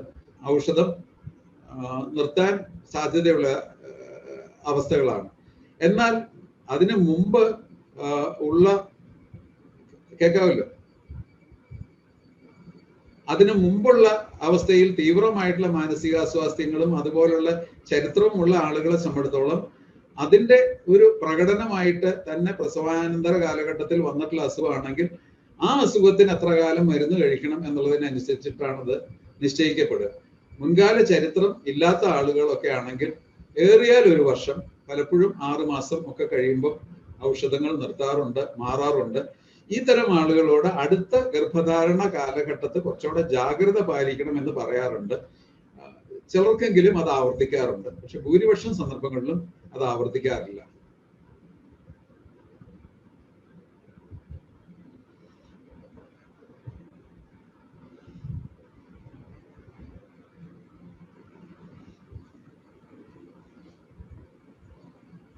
അടുത്ത 2 ചോദ്യം ഒരേപോലെയാണ്. ചോദിച്ചിരിക്കുന്നത്, ആദ്യത്തെ കുട്ടിയുണ്ടായി, പോസ്റ്റ്മോർട്ടം സൈക്കോസിസ് ബാധിച്ച് ഒരു സ്ത്രീയെ ചികിത്സ വഴി ഭേദപ്പെട്ട് സ്ത്രീകൾ പിന്നീട് ഗർഭിണിയാകുമ്പോൾ ഇങ്ങനെയുള്ള സിംറ്റംസ് ഉണ്ടാവാൻ സാധ്യതയുണ്ടോ? വീണ്ടും ചോദിച്ചിരിക്കുന്നത് ഇതേ ക്വസ്റ്റ്യൻ തന്നെയാ. ആദ്യത്തെ കുട്ടി, ഒരു കുട്ടി ഉണ്ടായാൽ പോസ്റ്റ്മോർട്ടം സൈക്കോസിസ് ഉണ്ടായാൽ അടുത്ത കുട്ടി ഉണ്ടാകുന്ന ടൈമിലും ഇത് വരാൻ ചാൻസ് ഉണ്ടോ? ഇതില് ഒരു ജനിതക പശ്ചാത്തലമുള്ള, അതായത് വീട്ടിൽ ആർക്കെങ്കിലും മറ്റ് ആളുകൾക്ക് മാനസിക രോഗം ഉണ്ടായി എന്നുള്ള ജനിതക പശ്ചാത്തലം ഉണ്ടാവുകയും ഈ പോസ്റ്റ്മോർട്ടം സൈക്കോസിസിന് അടിമപ്പെട്ടിട്ടുള്ള സ്ത്രീക്ക് പ്രസവത്തിന് മുമ്പ് അല്ലെങ്കിൽ വിവാഹത്തിന് മുമ്പൊക്കെ അസുഖങ്ങൾ ഉണ്ടായിട്ടുള്ള പശ്ചാത്തലം ഉണ്ട് എങ്കിൽ തീർച്ചയായിട്ടും അടുത്ത പ്രസവത്തിൽ റിസ്ക് കൂടുതലാണ്. ഈ തരത്തിലുള്ള സാഹചര്യങ്ങളൊന്നും ഇല്ലാത്ത ആളുകളെ സംബന്ധിച്ചിടത്തോളം ആപൽ സാധ്യത താരതമ്യേന കുറവാണ്. ഇല്ല എന്ന് പറയാൻ പറ്റില്ല, കുറവാണ്. അതുകൊണ്ടാണ് ഞാൻ പറഞ്ഞത് പോസ്റ്റ്മോർട്ടം ഡിപ്രഷൻ ആയാലും പ്രസവാനന്തര വിഷാദമാണെങ്കിലും പ്രസവാനന്തര ഉന്മാദാവസ്ഥകൾ അല്ലെങ്കിൽ സൈക്കോസിസ് ആണെങ്കിലും ഇതൊക്കെ ഉണ്ടായിട്ടുള്ള ആളുകൾക്ക് നമ്മൾ അടുത്ത ഗർഭം ധരിക്കുമ്പോൾ കുറച്ചുകൂടെ ജാഗ്രത വേണം എന്ന് പറയാറുണ്ട്. ഇതില് ഇങ്ങനെയുള്ള ആളുകൾക്ക് നമ്മൾ നിർദ്ദേശിക്കുന്നത് അവരുടെ ഗർഭകാല ചെക്കപ്പുകളിൽ 3 പ്രാവശ്യമെങ്കിലും ഒരു പക്ഷേ മാനസികാരോഗ്യ വിദഗ്ധനെയും കാണുകയും ഇവര് വല്ലാതെ ഉറക്കം ഉളയ്ക്കാതിരിക്കുകയും അങ്ങനെയുള്ള ചില മുൻകരുതലുകളെല്ലാം എടുക്കേണ്ടി വരും. അതുപോലെ തന്നെ പ്രസവം കഴിഞ്ഞതിന് ശേഷവും ഒരു 6 മാസക്കാലമെങ്കിലും ഒരു റെഗുലർ ഫോളോ അപ്പ്, എന്തെങ്കിലും ബുദ്ധിമുട്ടുകൾ ഉണ്ടോ ഇല്ലയോ എന്നുള്ളത് ചെക്ക് ചെയ്യാനായിട്ടുള്ള ഒരു ബുദ്ധിമുട്ടുകൾ ഒരു വിശകലനം ഉണ്ടായിരിക്കുന്നത് നല്ലതാണ്. ഇതിപ്പോ നമ്മൾ ചെയ്തു വരുന്നത്, ഇപ്പൊ എനിക്ക് തോന്നുന്നു ഗൈനക്കോളജിസ്റ്റ്, ഒബ്സ്റ്റട്രീഷ്യൻസ്, അവർക്കെല്ലാം ഇതിനെക്കുറിച്ചിട്ടുള്ള ഒരു സെൻസിറ്റിവിറ്റി കുറച്ചുകൂടെ കൂടുതൽ കൊടുത്തിട്ട് അവരുടെ തലത്തിൽ തന്നെ ഇത് തിരിച്ചറിയുകയും വേണ്ടി വന്നാൽ മാനസികാരോഗ്യ വിദഗ്ധരുമായിട്ട് കണ്ണി ചേർക്കുകയും ചെയ്യാനുള്ള ചില പരിശീലന പരിപാടികളെല്ലാം ഇപ്പൊ നടക്കുന്നുണ്ട്. നിമ്മാൻസിൽ അതിനെക്കുറിച്ചിട്ടുള്ള ഒരു ബൃഹത്തായിട്ടുള്ള പരിശീലന പരിപാടി നടക്കുന്നുണ്ട്. അപ്പൊ അതുകൂടി വന്നു കഴിഞ്ഞാൽ ഒരുപക്ഷെ ഈ ഗർഭത്തിന്റെയും പ്രസവത്തിന്റെയും ഒക്കെ ശുശ്രൂഷയ്ക്ക് പോകുന്ന അതേ ഡോക്ടർമാർ തന്നെ നമ്മൾ ഈ പറഞ്ഞ മാതിരി 8-9 ചോദ്യങ്ങളും അല്ലെങ്കിൽ ഇതുപോലുള്ള ചില കാര്യങ്ങളെ കുറിച്ചിട്ടുള്ള ഒരു തിരക്കലും ഒക്കെ വെച്ച് നേരത്തെ തിരിച്ചറിഞ്ഞ് അതിന് ഇടപെടലുകൾ നടത്താൻ പറ്റുന്ന ഒരു സാഹചര്യം ഉണ്ടായി എന്ന് വരും.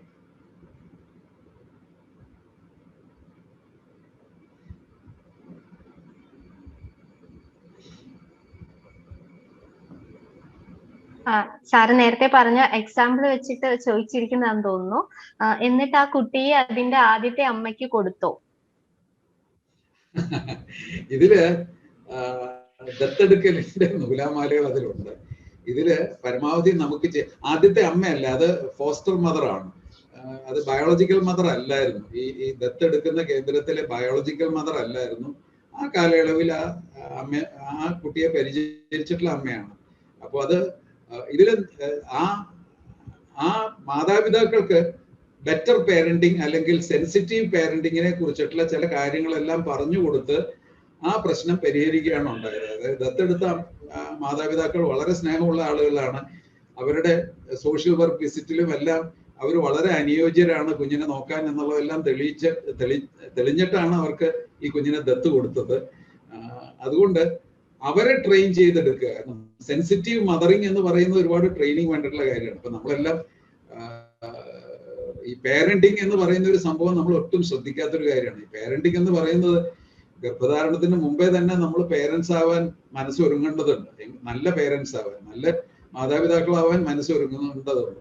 അതുപോലെ തന്നെ പ്രധാനമാണ് കുട്ടി ജനിച്ചു കഴിഞ്ഞാലുള്ള സെൻസിറ്റീവ് പേരന്റിങ് എന്ന് പറയുന്നത്. അതിൽ അമ്മയുടെ മാത്രം റോളല്ല, സെൻസിറ്റീവ് മദറിങ് എന്ന് പോലുള്ള പോലെ തന്നെ സെൻസിറ്റീവ് പേരന്റിങ്ങില് കുട്ടിയുടെ ഓരോ ഘട്ടത്തിലും അച്ഛനും അമ്മയും ചെയ്യേണ്ട കാര്യങ്ങളെ കുറിച്ചിട്ട് അറിഞ്ഞിരിക്കണം. ഈ ദമ്പതികളെ സംബന്ധിച്ചിടത്തോളം ഒരു സെൻസിറ്റീവ് പേരന്റിങ്ങിനെ കുറിച്ചിട്ട് ഇതുപോലൊരു കുട്ടിയെ എങ്ങനെയാണ് കുറെ കൂടെ ആർദ്രമായിട്ട് ആ വിഷാദം മാറ്റി സ്നേഹത്തോടെ കൈകാര്യം ചെയ്യേണ്ടത് എന്നുള്ളത് പറഞ്ഞു കൊടുക്കുകയും അതിനെ ബോധവൽക്കരിക്കുകയാണ് ചെയ്തത്. ആ പ്രതിവിധി ഫലിക്കുകയും ചെയ്തു. ആ കുട്ടി ആ മാതാപിതാക്കളോട്, അവരെ ദത്തെടുത്തിട്ടുള്ള ആ കുഞ്ഞിനെ ദത്തെടുത്തിട്ടുള്ള മാതാപിതാക്കളോട് ക്രമേണ ഇണങ്ങി സ്നേഹത്തോടെ ആവുകയും ചെയ്തു. അടുത്ത ക്വസ്റ്റ്യനിലേക്ക് പോവാം. ഒരിക്കൽ പോസ്റ്റ്മോർട്ടം സൈക്കോസിസ് ഉണ്ടായി മാറിക്കഴിഞ്ഞ് വീണ്ടും അൺഫേവറബിൾ കണ്ടീഷൻ ഉണ്ടായാൽ ഈ അവസ്ഥ വീണ്ടും വരുമോ? ഇത് പൊതുവിൽ എല്ലാ മാനസിക രോഗങ്ങളെ കുറിച്ചും പറയുന്നതാണ്. മാനസിക രോഗം എന്ന് പറഞ്ഞു കഴിഞ്ഞാൽ ബയോ സൈക്കോ സോഷ്യൽ ഓറിജിൻ എന്ന് പറയും. മനസ്സിലായില്ലേ? ഇപ്പോൾ ഒരു വീട്ടിൽ ഒരാൾക്ക് മാനസിക രോഗം ഉണ്ടായി എന്ന് വെച്ചുകൊണ്ട് അയാളുടെ മകനോ മകൾക്കോ രോഗം ഉണ്ടാകണമെന്ന് നിർബന്ധമില്ല. റിസ്ക് കൂടുന്നുണ്ട്.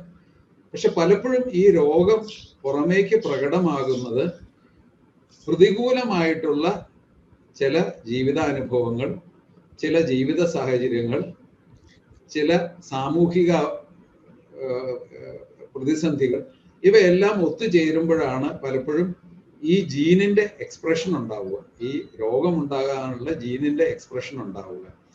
അതേ തത്വം തന്നെ പോസ്റ്റ്മോർട്ടം സൈക്കോസിസിലും ബാധകമാണ്. ഇപ്പോൾ ഒരു പോസ്റ്റ്മോർട്ടം സൈക്കോസിസ് വന്ന ഒരു സ്ത്രീയെ സംബന്ധിച്ചിടത്തോളം ആ സ്ത്രീ വളരെ നിഷേധാത്മകമായിട്ടുള്ള നെഗറ്റീവായിട്ടുള്ള എക്സ്പീരിയൻസുകളിലൂടെയാണ് അടുത്ത ഗർഭധാരണ കാലത്ത് കടന്നു പോകുന്നതെങ്കിൽ ആ സ്ത്രീയുടെ അടുത്ത പ്രസവത്തിൽ ഇതിനുള്ള സാധ്യത കൂടുതലാണ്. ആ തരത്തിലുള്ള അവസ്ഥകളിലൂടെ കടന്നു പോകാത്ത ഒരു സ്ത്രീയുമായി താരതമ്യപ്പെടുത്തുമ്പോൾ ഇത് കൂടുതലാണ് എന്ന് തന്നെ പറയേണ്ടി വരും. അപ്പൊ അതുകൊണ്ട് ഈ സാമൂഹിക മാനസികമായിട്ടുള്ള കാലാവസ്ഥകൾ പരിഷ്കരിക്കുകയും അത് അമ്മമാർക്ക് അനുകൂലമാക്കുകയും ചെയ്യുക എന്ന് പറയുന്നത് ഒരു പ്രധാന ദൗത്യം തന്നെയാണ്. അത് എത്ര കണ്ട് ചെയ്യുന്നു എന്നുള്ളത് മാത്രമാണ് അവശേഷിക്കുന്ന ചോദ്യം. ഒരു സംസ്കാരം എന്നുള്ള രീതിയിലും അത് ഉണ്ടാവുന്നുണ്ടോ എന്നുള്ള ചോദ്യം നിങ്ങൾ അംഗൻവാടി വർക്കേഴ്സിന്റെ മുമ്പിലേക്ക് ഞാൻ എറിഞ്ഞു തരികയാണ്. അടുത്ത ക്വസ്റ്റ്യൻ, ഗർഭകാലത്തിന്റെ ആരംഭത്തിൽ, അതായത് 3 മാസത്തിന് മുമ്പേ ഗർഭിണികൾ കുടുംബാംഗങ്ങളോട് കാണിക്കുന്ന അകൽച്ച അല്ലെങ്കിൽ ദേഷ്യം എന്തെങ്കിലും പ്രോബ്ലം ആണോ, അതോ സ്വഭാവ മാറ്റമാണോ? ഇതെല്ലാ അമ്മമാർക്കും ഉണ്ടാവുന്ന കാര്യമല്ല. കാരണം ഈ ആദ്യത്തെ 3 മാസം എന്ന് പറയുന്നത് പലപ്പോഴും ആ കാലയളവിലാണ് ഒരു സ്ത്രീക്ക് ചിലപ്പം അമിതമായിട്ടുള്ള ഛർദിലുണ്ടാവുന്നത്, പ്രഗ്നൻസിയുമായിട്ട് റിലേറ്റ് ചെയ്തിട്ടുള്ള വൊമിറ്റിംഗ് വളരെ കലശലാവുന്നത്, അതിൻ്റെതായിട്ടുള്ള പല ഇറിറ്റേഷൻസും ഉണ്ടാവുന്നത്.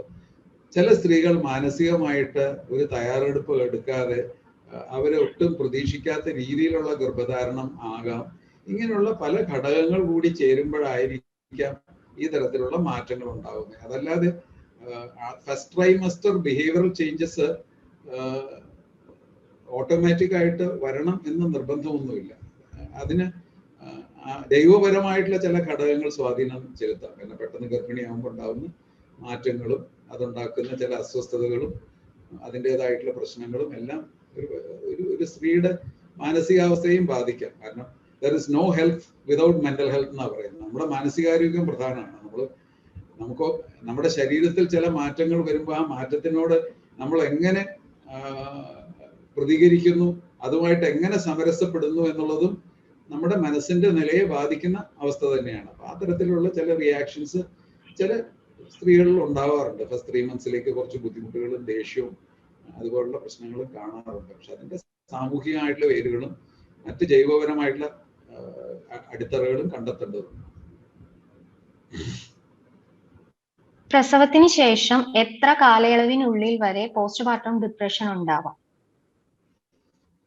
ഇതില് പലപ്പോഴും ഈ പോസ്റ്റ്മോർട്ടം ഡിപ്രഷൻസ് വളരെ പെട്ടെന്ന് തന്നെ നിയന്ത്രണത്തിലാക്കാൻ പറ്റുന്ന ഒരു അവസ്ഥയാണ്. ഇതിനും ചില തത്വങ്ങളുണ്ട്. ഒരു പോസ്റ്റ്മോർട്ടം ഡിപ്രഷൻ വന്നു കഴിഞ്ഞാൽ 6 months to 1 year അതിന്റെ ഔഷധങ്ങളും അതിന്റെ തുടർ പരിചരണങ്ങളും വേണം എന്നാണ് പറയുന്നത്. ഇത് നിയന്ത്രണത്തിലാക്കാൻ കുറച്ചുകൂടെ എളുപ്പമായേക്കാം. ചില അവസരങ്ങളിലൊക്കെ ചിലപ്പോൾ മരുന്നുകൊണ്ട് മാത്രം നിൽക്കാത്ത അവസ്ഥകൾ വരാറുണ്ട്. ചിലപ്പം നിങ്ങൾ കേട്ടിട്ടുണ്ടാവും എലക്ട്രോ കൺവൽസീവ് തെറപ്പി എന്നൊക്കെ പറയുന്ന തരത്തിലുള്ള ചില ചികിത്സകളൊക്കെ ചിലപ്പോൾ വേണ്ടി വന്നേക്കാം.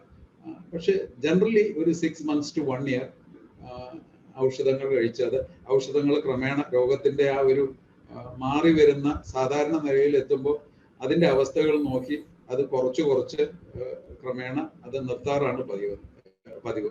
പക്ഷെ ഒരു മുൻകാല മാനസിക രോഗ ചരിത്രം ഉണ്ടെങ്കിൽ, ഒരു ബൈപോളാർ ഡിസോർഡർ ആണ് അതിന്റെ പ്രകടനമാണ് എങ്കിൽ, ആ ഒരു അടിസ്ഥാനപരമായിട്ടുള്ള രോഗം എന്തോ അതിനുള്ള ചികിത്സയായിട്ട് അത് ചിലപ്പോൾ തുടർന്ന് പോവുകയും ചെയ്യാം.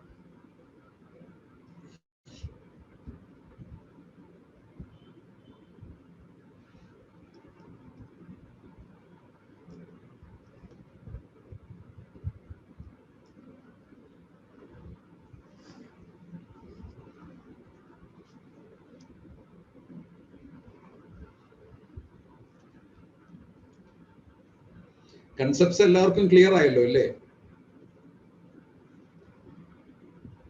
എല്ലാവർക്കും കൺസെപ്റ്റ്സ് ക്ലിയർ ആയി. എന്താണ് ഫീൽഡിലേക്ക് ഇറങ്ങുമ്പോൾ നോക്കേണ്ടതെന്ന് മനസ്സിലായി.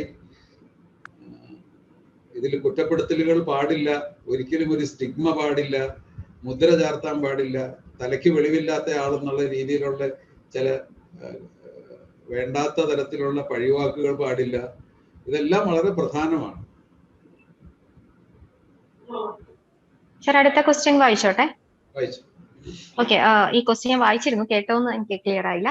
ഒരു 2-3 വയസ്സുള്ള 2-3 വയസ്സ് കുട്ടിയായുള്ള അമ്മമാർക്ക്, എനിക്ക് തോന്നുന്നു 2-3 വയസ്സുള്ള കുട്ടികളുടെ അമ്മമാർക്ക് എന്നായിരിക്കും ഉദ്ദേശിച്ചത്, വിഷാദ രോഗം ഉണ്ടാകാൻ ചാൻസ് ഉണ്ടോ? എനിക്ക് 2 വയസ്സുള്ള കുഞ്ഞുണ്ട്. അവന്റെ ചില വാശികൾ കാണുമ്പോൾ എനിക്ക് കുഞ്ഞിനെ ഉപദ്രവിക്കാൻ തോന്നാറുണ്ട്. അത് ഒരു പ്രോബ്ലം ആണോ? അല്ല, ഇത് ഈ ഒരു ചോദ്യത്തിൽ നിന്ന് നമുക്ക് പറയാൻ പറ്റില്ല. ഈ വിഷാദ അവസ്ഥകൾ എന്ന് പറഞ്ഞു കഴിഞ്ഞാൽ, അതാണ് ഞാൻ ആമുഖമായിട്ട് പറഞ്ഞത്, പ്രസവാനന്തര കാലഘട്ടത്തിൽ കൂടുതൽ റിസ്ക് ഉണ്ട് എന്നുള്ളതാണ് നമ്മൾ പറഞ്ഞു വരുന്നത്, മനസ്സിലായി. പക്ഷെ ജീവിതത്തിന്റെ ഏത് ഘട്ടത്തിലും നമ്മൾ വിഷാദം പിടികൂടാം, എന്നെയും പിടികൂടാം. എന്ന് വെച്ചാൽ ഞാൻ ഡോക്ടറാണെങ്കിലും എന്നെയും പിടികൂടാം വിഷാദം. ആ വിഷാദം ഏതൊരവസ്ഥയിലും വരാവുന്നതാണ്. അപ്പൊ ഇതിലിപ്പോ എനിക്കറിയില്ല, ഈ ചോദ്യത്തിൽ നിന്ന് ഞാൻ മനസ്സിലാക്കുന്നത്, പക്ഷെ ഈ കുട്ടിയുടെ കുസൃതിയും വികൃതിയും ഒക്കെ ഈ അമ്മയ്ക്ക് വല്ലാത്ത മാനസിക തളർച്ച ഉണ്ടാക്കിയിട്ട് ഒരു വിഷാദത്തിന്റെ അവസ്ഥ ഉണ്ടായിട്ടുണ്ടോ എന്ന് എനിക്കറിയില്ല. അത് പക്ഷെ വിദഗ്ധരുമായിട്ട് നോക്കി, ഒരുപക്ഷെ ഇതൊരു സ്വാഭാവിക പ്രതികരണമാവും. ഒരുപാട് അമ്മമാർക്ക് ദേഷ്യം, ഈ കുട്ടികള് വികൃതികളൊക്കെ കാണിക്കുമ്പോൾ ദേഷ്യം വരികയും ഈ തരത്തിലുള്ള ചില ജൽപ്പനങ്ങൾ നടത്തുകയൊക്കെ ചെയ്യാറുണ്ട്. പക്ഷെ അമ്മമാർ പ്രത്യേകം ശ്രദ്ധിക്കേണ്ട ഒരു കാര്യം, ഒരിക്കലും കുട്ടികളുടെ മുമ്പിൽ ഞാനങ്ങ് ചത്തുകളയും, ഞാൻ കൊന്നുകളയും, ആ തരത്തിലുള്ള വളരെ നിഷേധാത്മകമായിട്ടുള്ള വർത്തമാനങ്ങൾ നമ്മുടെ ഒരു മാനസിക സംഘർഷത്തിന്റെ ഫലമായിട്ട് ഒരിക്കലും പറയാൻ പാടില്ല. കാരണം ആ കുട്ടികൾ അത് ഉള്ളിലേക്ക് എടുത്ത്, ഒരു പക്ഷേ ആ കുട്ടി കൗമാരപ്രായത്തിലൊക്കെ എത്തുമ്പം അമ്മ ഇങ്ങനെ പറഞ്ഞല്ലോ എന്ന് പറഞ്ഞിട്ട് ആ കുട്ടിക്ക് ഒരു പ്രതിസന്ധി ഉണ്ടാകുമ്പോൾ ഈ സ്വയം ഉയരെടുക്കാനോ അല്ലെങ്കിൽ ഈ തരത്തിലുള്ള ഉപദ്രവങ്ങൾ ചെയ്യാനോ ഒക്കെ പോകുന്ന അവസ്ഥകൾ വരുന്നതിൽ പലപ്പോഴും ആദ്യകാല പാഠങ്ങൾ ഈ അമ്മയുടെ ജൽപ്പനങ്ങളാണ്. അപ്പൊ അതുകൊണ്ട് അമ്മമാർ കുട്ടികളെ വളർത്തുമ്പോൾ പ്രത്യേകം ശ്രദ്ധിക്കേണ്ട കാര്യമാണ്, ഇത്തരം വർത്തമാനങ്ങൾ ഒരു കാരണവശാലും കുട്ടികളോട് പറയാൻ പാടില്ല. കഴിയുന്നത്ര പോസിറ്റീവായി തന്നെ ഇടപെടേണ്ടി വരും. നെക്സ്റ്റ് ക്വസ്റ്റ്യൻ, പോസ്റ്റ്പാർട്ടം സൈക്കോസിസ് സ്ത്രീകളുടെ കുട്ടികളെ അവർക്ക് കൊടുക്കുന്ന മെഡിസിൻ കുട്ടികളുടെ വളർച്ചയെ ഗുരുതരമായി ബാധിക്കുമോ? ഇല്ല. ഇതില് നമ്മുടെ നാട്ടിൽ ഇറങ്ങുന്ന എല്ലാ മോഡേൺ മെഡിസിൻസും പ്രഗ്നൻസി ആൻഡ് ലാക്ടേഷനിലുള്ള സേഫ്റ്റിയെ കുറിച്ചിട്ടുള്ള പഠനങ്ങൾ നടത്തി കഴിഞ്ഞിട്ടാണ് ഇറങ്ങുന്നത്. അപ്പൊ അതില് ആ സേഫ്റ്റി പ്രിക്കോഷൻസ് നോക്കിയിട്ട് ഏത് മരുന്നാണ് കൊടുക്കാവുന്നത്, ഏത് മരുന്നാണ് കൊടുക്കാൻ പാടില്ലാത്തത് എന്നുള്ളതിന് കൃത്യമായിട്ടുള്ള മാർഗനിർദ്ദേശങ്ങളുണ്ട്. ആ മാർഗനിർദ്ദേശങ്ങൾക്ക് അനുസരിച്ചിട്ട് ഔഷധങ്ങൾ കൊടുത്തു കഴിഞ്ഞാൽ അത് കുട്ടിയെ ബാധിക്കുകയില്ല എന്ന് തന്നെയാണ് ശാസ്ത്രം പറയുന്നത്. ഒരമ്മ എപ്പോഴും കുഞ്ഞുങ്ങൾക്ക് എന്തെങ്കിലും സംഭവിക്കുമോ എന്ന പേടിയാണ് അവർക്ക്. അവരുടെ ഫസ്റ്റ് ബേബി മരിച്ചു പോയതാണ്. ഇപ്പോൾ 2 കുട്ടികളുടെ അമ്മയാണ്. കുഞ്ഞുങ്ങൾക്ക് ചെറിയ പനി വന്നാൽ പോലും ഭയങ്കര ടെൻഷനാണ്. ഇങ്ങനെ ഒരാളെ എങ്ങനെ ഹെൽപ്പ് ചെയ്യാൻ പറ്റും? ഈ അമ്മയ്ക്ക് തീർച്ചയായിട്ടും വളരെ കൃത്യമായി പറഞ്ഞു കഴിഞ്ഞാൽ ഒരു ഉത്കണ്ഠ രോഗമുണ്ട്, ഒരു ആങ്സൈറ്റി ഡിസോർഡർ ഉണ്ട്. കാരണം ഈ അമ്മയെ സംബന്ധിച്ചിടത്തോളം അമ്മയെ പിടികൂടിയിരിക്കുന്നത് അകാരണമായിട്ടുള്ള ഒരു ഭീതിയാണ്. കാരണം ഈ ഒരു ആകുലതയെ ആധാരമാക്കിയല്ല കുട്ടിക്ക് എന്തെങ്കിലും അപകടം വരികയോ വരാതിരിക്കുകയോ ചെയ്യുന്നത്, മനസ്സിലായില്ലേ? ഈ അമ്മ അകാരണമായിട്ട് ആദ്യത്തെ ഒരു അനുഭവം, ഈ ചൂടുവെള്ളത്തിൽ വീണ പൂച്ച പച്ചവെള്ളം കാണുമ്പോഴും പേടിക്കുന്നു എന്ന് പറയുമ്പോൾ പോലെ ആദ്യത്തെ കുട്ടി നഷ്ടപ്പെട്ടതിന്റെ ഒരു മനോവ്യഥ ഉള്ളിൽ നിന്ന് തീർത്തും പോകാത്തത് കൊണ്ട് ആ വ്യഥയെ ഒരു ആധിയായി മാറ്റുകയും ഇപ്പോൾ ഉള്ള 2 കുട്ടികൾക്ക് എന്തെങ്കിലും അപകടം പറ്റുമോ എന്നുള്ള ഒരു അകാരണ ഭീതിയുടെ പിടിയിൽ പെടുകയും ചെയ്തിരിക്കുകയാണ്. ഇതിന് തീർച്ചയായിട്ടും മാനസികാരോഗ്യ സഹായം വേണ്ട ഒരു അവസ്ഥയാണ്. അല്ലെങ്കിൽ ഈ കുട്ടികൾ വളർന്ന് കൗമാരത്തിലും അല്ലെങ്കിൽ യുവത്വത്തിലൊക്കെ എത്തുമ്പോൾ പുറത്തു പോകുമ്പോൾ അപകടം പറ്റുമോ എന്നൊക്കെ പറഞ്ഞ് വീട്ടിൽ ഉറക്കമില്ലാതെയൊക്കെ ഇരിക്കുന്ന അവസ്ഥകളിലേക്ക് പോകാം. തീർച്ചയായിട്ടും അതിന് സഹായം തേടണം. അതൊരു മാനസികാരോഗ്യ പ്രശ്നമാണ്. ഡോക്ടർ, ചാറ്റ് ബോക്സിലെ ക്വസ്റ്റ്യൻസ് എല്ലാം തീർന്നു. ഇനി ആർക്കെങ്കിലും ഡയറക്റ്റ് ആയിട്ട് ചോദിക്കണമെങ്കിൽ ചോദിക്കാവുന്നതാണ്.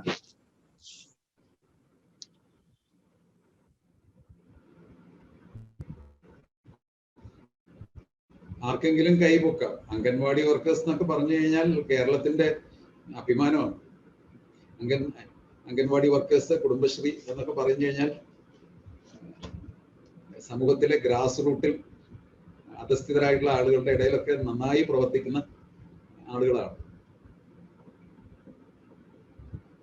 ഇതിൽ ഞാനൊരു ഒരു കാര്യം പറയാം. അംഗൻവാടിയെ കുറിച്ചിട്ട് പറയുമ്പോൾ ഒരു 87 കാലഘട്ടത്തില് ഞാനൊരു കുട്ടിയുടെ ഒരു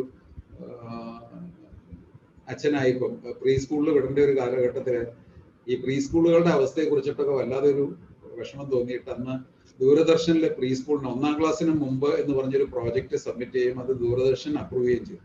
അപ്പൊ അന്ന് ഞങ്ങൾക്ക് മാതൃകാപരമായിട്ട് നടക്കുന്ന പ്രീ സ്കൂളിന്റെ നഴ്സറി ക്ലാസ്സുകളുടെ തത്വങ്ങൾ അനുസരിച്ചിട്ട് കുട്ടികളുടെ മാനസിക നിലയ്ക്ക് അനുസൃതമായിട്ട് നടക്കുന്ന പ്രീ സ്കൂളുകൾ ഷൂട്ട് ചെയ്യേണ്ടതുണ്ടായിരുന്നു. ഞങ്ങൾ അന്വേഷിച്ച് അവസാനം ഞങ്ങൾ കണ്ടെത്തിയത് ആ തരത്തിൽ മാതൃകാപരമായിട്ട് പ്രവർത്തിക്കുന്നത് കേരളത്തിലെ അംഗൻവാടികൾ മാത്രമേ ഉള്ളൂ എന്ന് മനസ്സിലാക്കിയിട്ട് അവസാനം ഈ മാതൃകാപരമായിട്ട് കുട്ടികൾക്ക് പ്രീ സ്കൂൾ ശിക്ഷണം കൊടുക്കുന്ന ഇത് അംഗൻവാടിയിലാണ് ഷൂട്ട് ചെയ്തത്. അപ്പൊ അതാണ് അംഗൻവാടികളുടെ ഹിസ്റ്ററി.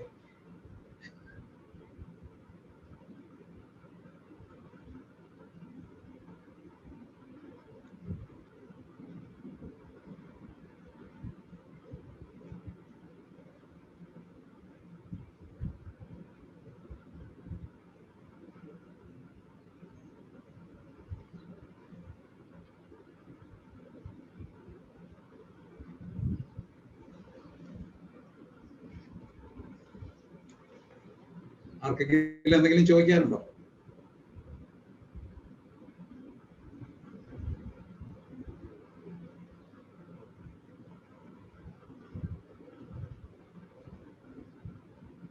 നമ്മൾ 1.5 മണിക്കൂർ 2 മണിക്കൂർ ചെലവഴിച്ചു.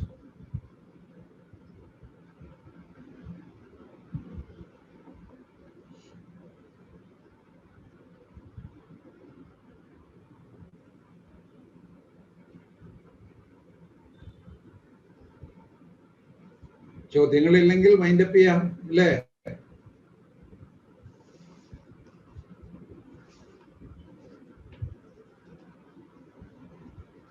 ആർക്കും സ്വന്തം ശബ്ദം ഒന്ന് കേൾപ്പിക്കണമെന്നില്ലേ?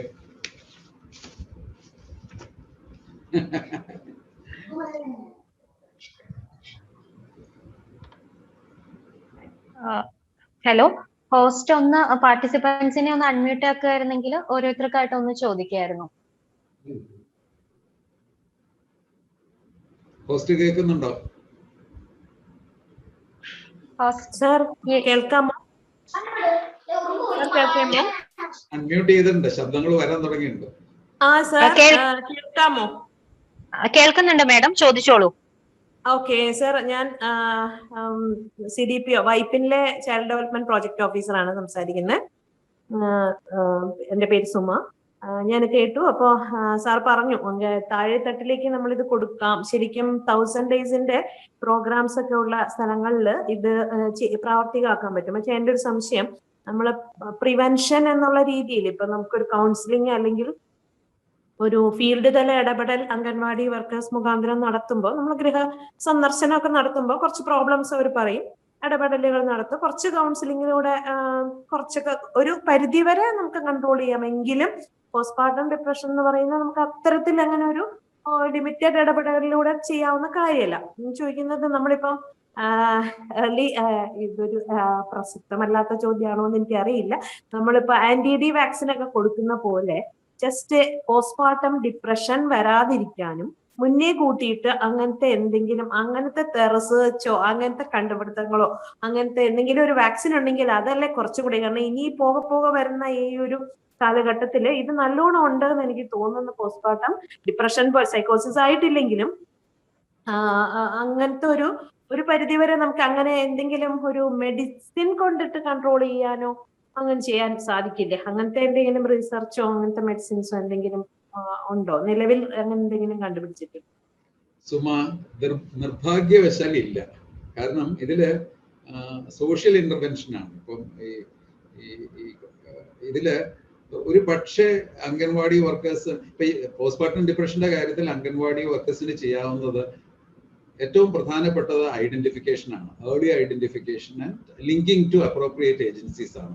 പക്ഷേ ഏർലി ഐഡന്റിഫിക്കേഷനിൽ കുറച്ച് ഞാൻ നേരത്തെ പറഞ്ഞിട്ടുള്ള സൈക്കോളജിക്കൽ ഫസ്റ്റ് എയ്ഡിലെ ചില തത്വങ്ങൾ, listening, supporting, it's quite normal, ഇത് സ്വാഭാവികമാണ്, അമ്മമാർക്ക് ഉണ്ടാവുന്നതാണ്, നിങ്ങളതിൽ വിഷമിക്കാനില്ല, ഇത് നോർമലൈസ് ചെയ്യേണ്ടതുണ്ട്, ഇത് അമ്മമാർക്ക് ഉണ്ടാവുന്നതാണ് ഇത്തരത്തിലുള്ള അവസ്ഥകളിലൂടെ ധാരാളം അമ്മമാർ കടന്നു പോകുന്നുണ്ട്. നിങ്ങൾ മാത്രമല്ല ഇതിന് സഹായം തേടണം. ആ രീതിയിലുള്ള അവര് ഈ ഒരു അവസ്ഥ അവരൊരു കുറ്റം ചെയ്തുകൊണ്ടോ അവര് പണ്ട് കാലത്ത് എന്തെങ്കിലും തെറ്റ് ചെയ്തുകൊണ്ടോ അങ്ങനെയുള്ള രീതിയിലുള്ള ചില ചിന്താഗതികളിലേക്കൊന്നും പോകാതെ ഇത് സർവ്വസാധാരണമാണ്, ഇത് വളരെ നോർമലാണ് എന്നുള്ള രീതിയിൽ അവരെ ബോധ്യപ്പെടുത്തുകയും ഒക്കെ ചെയ്യുന്ന രീതിയിലുള്ള ഇടപെടലുകൾ വേണ്ടിവരും. അത് മാത്രമാണ് ഒരു പക്ഷെ ചെയ്യാൻ പറ്റുന്നത്. ആ രീതിയിൽ ലിങ്ക് ചെയ്യുകയും അവർ വേണ്ട രീതിയിലുള്ള ചികിത്സകൾ എടുക്കുന്നുണ്ടോ, അത് ഫോളോ അപ്പ് ചെയ്യുന്നുണ്ടോ എന്നുള്ള രീതിയിലുള്ള ചില കാര്യങ്ങളെല്ലാം ആണ് ചെയ്യാൻ പറ്റുക. ഇതിനൊരു വാക്സിൻ എന്ന് പറയുന്നതില്ല. വാക്സിൻ എന്ന് പറയുന്നത് ഞാൻ നേരത്തെ സൂചിപ്പിച്ച പോലെ ഒരു വെൽ മദർ കൾച്ചർ ഉണ്ടാവേണ്ടതുണ്ട്. അത് മദേഴ്സ് വെൽബീയിങ്ങിൽ ഊന്നിയിട്ടുള്ള ഒരു വെൽ മദർ കൾച്ചർ നമ്മൾ ഡെവലപ്പ് ചെയ്യേണ്ടതുണ്ട്. അത് ഉണ്ടാവുന്നില്ല എന്നുള്ളതാണ് സത്യം. അപൂർവം ചില ഇതിലെ ആളുകൾ ഒരുപാട് കെയർ ചെയ്യുന്നു, അതൊക്കെ ചെയ്യുന്നുണ്ടെങ്കിൽ പോലും ഒരു സംസ്കാരം എന്നുള്ള നിലയിൽ ഒരു വെൽ മദർ കൾച്ചർ നമ്മൾ ഡെവലപ്പ് ചെയ്യുന്നില്ല. ഒരുപക്ഷെ നമ്മൾ ഈ 1000 ദിവസം പരിപാടികൾ എന്നൊക്കെ ആലോചിക്കുമ്പം കമ്മ്യൂണിറ്റി തലത്തിലേക്ക് നമുക്ക് ഒരു ബിഹേവിയറൽ വാക്സിൻ, അതായത് ഒരു പെരുമാറ്റത്തിന്റെ ഒരു വാക്സിനേഷൻ എന്നുള്ള നിലയിൽ നമുക്ക് ആലോചിക്കാവുന്നതും ഒരുപക്ഷെ നമുക്ക് രൂപപ്പെടുത്തി എടുക്കാവുന്ന ചില സങ്കല്പങ്ങളുണ്ട് ഈ വെൽമദർ കൾച്ചറിന് വേണ്ടിയിട്ട്. അതാണ് പോസ്റ്റ്മോർട്ടം എന്നുള്ള ടേം, അതായത് DSM പ്രകാരം ഇപ്പോഴും പോസ്റ്റ്മോർട്ടം സൈക്കോസിസ് പറയുന്നുണ്ടോ? ഇതില് DSM-ൽ പറയുന്നത് അതിനൊരു സ്പെസിഫയർ ഇട്ടേക്കുകയാണ്. അതായത് ഈ ഡിപ്രഷന്റെ, അതുകൊണ്ടാണ് ഞാൻ തുടക്കത്തില് ഈ ഡിപ്രഷന്റെ എങ്ങനെയാണ് ഐഡന്റിഫൈ ചെയ്യുന്നത് എന്നുള്ള ഒരു സംഭവങ്ങൾ പറഞ്ഞ്, ഡിപ്രഷൻ ഉണ്ടെങ്കിൽ അതിലൊരു സ്പെസിഫയർ ഇട്ടിട്ടുണ്ട്. എന്ന് വെച്ച് കഴിഞ്ഞാൽ അസോസിയേറ്റഡ് വിത്ത് ചൈൽഡ് ബർത്ത് എന്ന് പറഞ്ഞൊരു സ്പെസിഫയർ ഇട്ടേക്കുകയാണ്. അത് നോസോളജിക്കലി അല്ലെങ്കിൽ അത് ഒരു ഇൻഡിപെൻഡന്റ് എൻറ്റിറ്റി ആയിട്ട് ഇപ്പൊ കണക്കാക്കപ്പെടുന്നില്ല. പക്ഷെ ഇതൊരു സത്യമാണ്. ഈ ഒരു രീതിയിൽ ഉള്ള അവസ്ഥകൾ കാണുന്നുണ്ട്. പോസ്റ്റ്മോർട്ടം സൈക്കോസിന്റെ കാര്യത്തിലൊക്കെ ഞാനൊക്കെ ഈ ഫാമിലി ഹിസ്റ്ററിയോ അല്ലെങ്കിൽ previous history mental health problems ഇല്ലാതെ തന്നെ പോസ്റ്റ്മോർട്ടം സൈക്കോസിന്റെ ഒരു സെഗ്മെന്റിനെ കാണുന്നുണ്ട്. അപ്പൊ എനിക്ക് തോന്നുന്നത് ആ ഒരു പോസ്റ്റ്മോർട്ടം സൈക്കോസിസിലും പോസ്റ്റ്മോർട്ടം ഡിപ്രഷനിലും ഒരുപക്ഷെ ഈ ഹോർമോണൽ ഷിഫ്റ്റ് കൊണ്ട് തന്നെ ഇൻഡിപെൻഡന്റ് ആയിട്ട് വരുന്ന ഒരു വിഭാഗം ഉണ്ടെന്ന് വിശ്വസിക്കുന്ന ആളാണ് ഞാൻ. പക്ഷെ നമ്മുടെ രോഗനിർണയ പട്ടികകളിൽ അത്തരത്തിലുള്ള ഒരു സ്ഥാനം ICD-11 വരാൻ പോകുന്നതിലും ഇങ്ങനെ സ്പെസിഫയർ വെച്ചിട്ടേ വരുന്നുള്ളൂ എന്നാണ് ഞാൻ കേൾക്കുന്നത്. ഇതൊരു അക്കാഡമിക് തോട്ട് മാത്രമാണ്. പക്ഷെ എനിക്ക് തോന്നുന്നത് ഒരു അടിസ്ഥാന തലത്തിൽ പ്രവർത്തിക്കുന്ന, ഗ്രാസ് റൂട്ടിൽ പ്രവർത്തിക്കുന്ന ആളുകളെ സംബന്ധിച്ചിടത്തോളം ഗർഭധാരണ കാലത്തും ഗർഭാനന്തരവും സ്ത്രീകൾക്ക് മാനസിക അസ്വാസ്ഥ്യത്തിന്റെ സാധ്യതകൾ മറ്റ് കാലഘട്ടങ്ങളെക്കാൾ വളരെ കൂടുതലാണ് എന്നുള്ള തിരിച്ചറിവും, അതിൽ വിഷാദം ഉണ്ടാകാം, ഈ തരത്തിലുള്ള സൈക്കോട്ടിക് സ്റ്റേറ്റ്സ് ഉണ്ടാവാം. അത് നേരത്തെ തിരിച്ചറിഞ്ഞ്, പ്രത്യേകിച്ച് വിഷാദം തിരിച്ചറിയപ്പെടാതെ പോകുന്നുണ്ട്, അത് നേരത്തെ തിരിച്ചറിഞ്ഞ് ആ അമ്മമാർക്ക് വേണ്ട പരിചരണവും വേണ്ട വിദഗ്ധ സഹായവും എത്തിച്ചു കൊടുക്കുക എന്നുള്ളത് വളരെ അനിവാര്യമാണ്. അത് അമ്മയുടെയും കുഞ്ഞിന്റെയും ആരോഗ്യത്തിന് അനിവാര്യമാണ് എന്നുള്ളൊരു സന്ദേശത്തിലൂടെയാണ് പോകേണ്ടത്. സർ, ചാറ്റ് ബോക്സിൽ ഒരു ക്വസ്റ്റ്യൻ ഉണ്ട്. അതിനു മുമ്പ് പാർട്ടിസിപ്പൻസിന് നിങ്ങൾക്ക് ക്വസ്റ്റ്യൻ ചോദിക്കാനുണ്ടെങ്കിൽ ഹാൻഡ് ഒന്ന് റൈസ് ചെയ്താൽ മതി. അപ്പൊ ഹോസ്റ്റ് നിങ്ങൾ അൺമ്യൂട്ട് ചെയ്ത് തരും. ഓക്കെ, ഇപ്പൊ ഞാൻ ചാറ്റ് ബോക്സിൽ വന്ന ഒരു ക്വസ്റ്റ്യൻ കൂടെ വായിക്കാം. പോസ്റ്റ്മോർട്ടം ഡിപ്രഷൻ ഉണ്ടാവാൻ സാധ്യത കൂടുതൽ അൺഫേവറബിൾ ഫാമിലി സിറ്റുവേഷൻ ഉള്ളവർക്കാണോ? എല്ലാ മാനസിക സാഹചര്യങ്ങളിലും മൾട്ടിപ്പിൾ ഫാക്ടേഴ്സ് ആണ് ഇതിൽ സ്വാധീനം ചെലുത്തുന്നത്. വൈവിധ്യങ്ങളായിട്ടുള്ള ഘടകങ്ങളുടെ ഒത്തുചേരലിലൂടെയാണ് പലപ്പോഴും മാനസിക അസ്വാസ്ഥ്യങ്ങൾ ഉണ്ടാകുന്നത്. ഈ തരത്തിലുള്ള പ്രതികൂല സാഹചര്യങ്ങളിലുള്ള ആളുകൾക്ക് മറ്റ് പല ഘടകങ്ങളുമായിട്ട് ഒത്തുചേരുമ്പം ഈ റിസ്ക് കൂടുതലുണ്ട്. അത് മാത്രമാണ് എന്ന് പറയാൻ പറ്റില്ല. ഇപ്പൊ ഇതിലൊരു പഠനമുണ്ട്, ഈ ഇന്റിമേറ്റ് പാർട്ട്ണർ വയലൻസ് എന്ന് വെച്ച് കഴിഞ്ഞാൽ വീട്ടിലാവുമ്പോൾ ഭർത്താവ് സ്ത്രീയോട് അക്രമങ്ങൾ കാണിക്കുന്ന ഒരു അവസ്ഥയിലൂടെ ഗർഭകാലം കടന്നു പോകുന്ന സ്ത്രീകളുടെ പ്ലാസെന്റൽ സൈസ് ചെറുതാണ്. അവർക്ക് ജനിക്കുന്ന കുട്ടികൾക്ക് പിൽക്കാലത്ത് attention deficit hyper activity disorder ഉണ്ടാവാറുണ്ട്. കോണ്ടാക്ട് ഡിസോർഡേഴ്സ്, പെരുമാറ്റ വൈകല്യങ്ങൾ ഉണ്ടാവാറുണ്ട്. പെൺകുഞ്ഞുങ്ങളാണെങ്കിൽ അവർക്ക് ഉത്കണ്ഠയോ വിഷാദമോ ഒക്കെ ബാധിക്കാനിടയുണ്ട്. ഇതെല്ലാം ഫീറ്റൽ പ്രോഗ്രാമിങ്ങിന്റെ ഫലമാണ്. അപ്പോൾ ഈ തരം പ്രതികൂല സാമൂഹിക അവസ്ഥകൾ ഒരു സ്ത്രീയെ, അമ്മയെ എങ്ങനെ ബാധിക്കുന്നു എന്നുള്ളതിനെ കുറിച്ചിട്ട് ധാരാളം പഠനങ്ങൾ ഉണ്ടാകുന്നുണ്ട്. അതിന്റെ സ്വാധീനം തീർച്ചയായിട്ടും ഈ തരം മാനസിക അസ്വാസ്ഥ്യങ്ങൾ ഈ കാലയളവിൽ പ്രകടമാകുന്നതിൽ നിർണായകമായിട്ടുള്ള സ്വാധീനം ചെലുത്തുകയും ചെയ്യാം. അപ്പൊ അത് തീർച്ചയായിട്ടും പരിഗണിക്കേണ്ട വിഷയമാണ്. അതിനോടൊപ്പം മറ്റ് ജനിതകമായിട്ടുള്ള ഘടകങ്ങളും അതിനു മുമ്പുള്ള മാനസികാരോഗ്യ പശ്ചാത്തലവും എല്ലാം ഇതിൽ ഒരു ഘടകമായിട്ട് വന്നേക്കാം.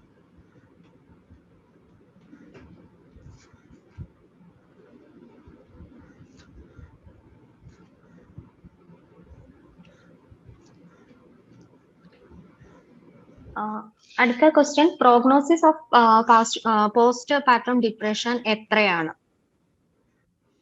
അത് ഞാൻ പറഞ്ഞു കഴിഞ്ഞു.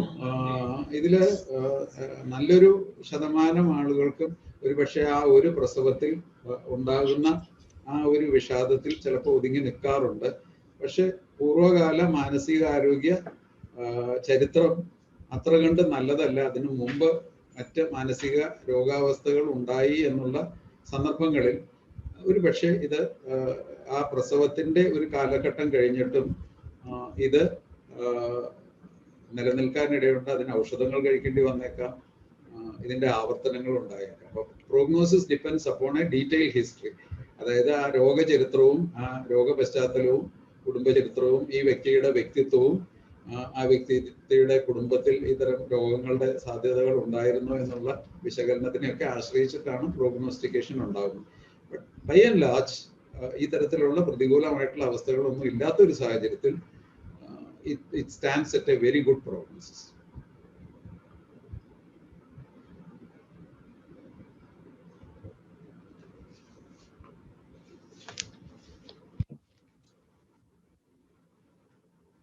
ചാറ്റ് ബോക്സിലെ ക്വസ്റ്റ്യൻസ് കഴിഞ്ഞു സർ. ആർക്കും ചോദ്യങ്ങളിൽ നമുക്ക് വൈൻഡപ്പ് ചെയ്യാം അല്ലേ? കാര്യങ്ങൾ മനസ്സിലായെന്ന് തോന്നുന്നു അല്ലേ? എനിക്ക് തോന്നുന്നു ഇതില് ഒരു കാര്യത്തില് ഞാൻ ശ്രദ്ധിച്ചതെന്ന് വെച്ച് കഴിഞ്ഞാൽ വളരെ ഷാർപ്പായിട്ട് 3 L എന്ന് പറഞ്ഞിട്ട് മൂന്നാമത്തെ L പറഞ്ഞില്ല എന്ന് വളരെ കൃത്യമായിട്ടുള്ള ചോദ്യം വന്നു. Which means that there is an attentive crowd. ശ്രദ്ധിക്കുന്ന ഒരു ഓഡിയൻസ് ആണ് ഇതെന്ന് എനിക്ക് മനസ്സിലായി. കാരണം ഞാനത് പറഞ്ഞു പോയിട്ടുള്ള ആ ഒരു ഫ്ലോയിൽ വിട്ടുപോയതാണ് മൂന്നാമത്തെ L. സൈക്കോളജിക്കൽ ഫസ്റ്റ് എയ്ഡിന്റെ ലുക്ക്, ലിസൺ, ലിങ്ക് എന്ന് പറയാൻ വിട്ടുപോയത് കൃത്യമായിട്ടൊരു ചോദ്യമായിട്ട് വന്നു കഴിഞ്ഞപ്പോൾ വളരെ ശ്രദ്ധിക്കുന്ന ഒരു ഓഡിയൻസ് ആണെന്ന് എനിക്ക് മനസ്സിലായി. അത് നല്ല കാര്യം. അതുകൊണ്ട് സംശയങ്ങളും ഉണ്ടാവില്ല എന്ന് തോന്നുന്നില്ലേ?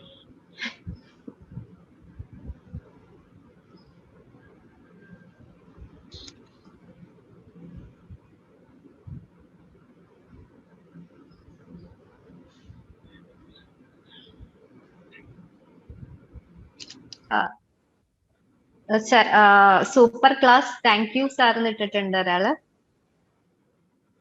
Thank you for the encouragement. ഇങ്ങനെ ആരെങ്കിലും ഒക്കെ എൻകറേജ് ചെയ്താലേ ഇനിയും ക്ലാസ് എടുക്കാനൊക്കെ തോന്നുള്ളൂ കേട്ടോ. ഒരവസ്ഥയുണ്ട്. നിങ്ങളെ ഓർക്കുന്നത് ശ്രദ്ധിക്കണം. കുട്ടികളെ ഇടയ്ക്ക് എൻകറേജ് ചെയ്ത് കൊടുത്താൽ മാത്രമേ അവര് നല്ല കുട്ടികളും സ്മാർട്ട് കുട്ടികളുമായിട്ട് വരുള്ളൂ. Encouragement is a tonic.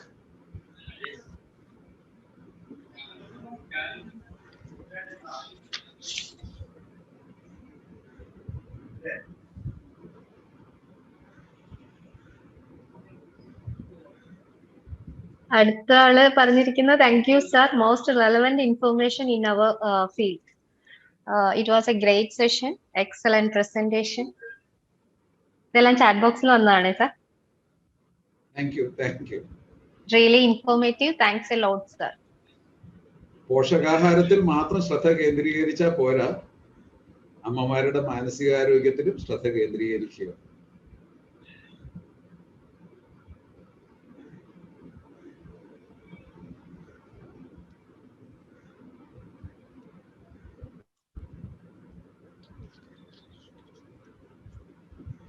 Wind up ചെയ്താലോ?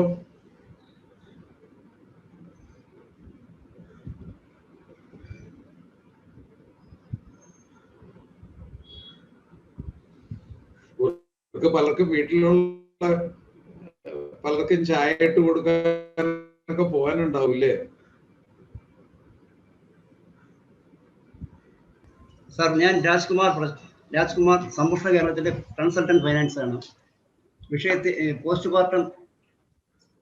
പാർട്ടം ഡിപ്രഷൻ എന്ന വിഷയത്തെക്കുറിച്ച് വളരെ ചിന്താതീതവും ഇൻഫോർമേറ്റീവ് ആയിട്ടുള്ള ഒരു പ്രഭാഷണം നടത്തിയ ഡോക്ടർ CJ ജോൺ സാറിന്, അതുപോലെ സംശയങ്ങൾക്ക് ദൂരീകരണം നൽകിയ ഡോക്ടർ CJ ജോൺ സാറിന് സമ്പുഷ്ട കേരളത്തിൻ്റെയും പേരിൽ ഹാർദവമായ നന്ദി രേഖപ്പെടുത്തിക്കൊള്ളുന്നു. നന്ദി സാർ.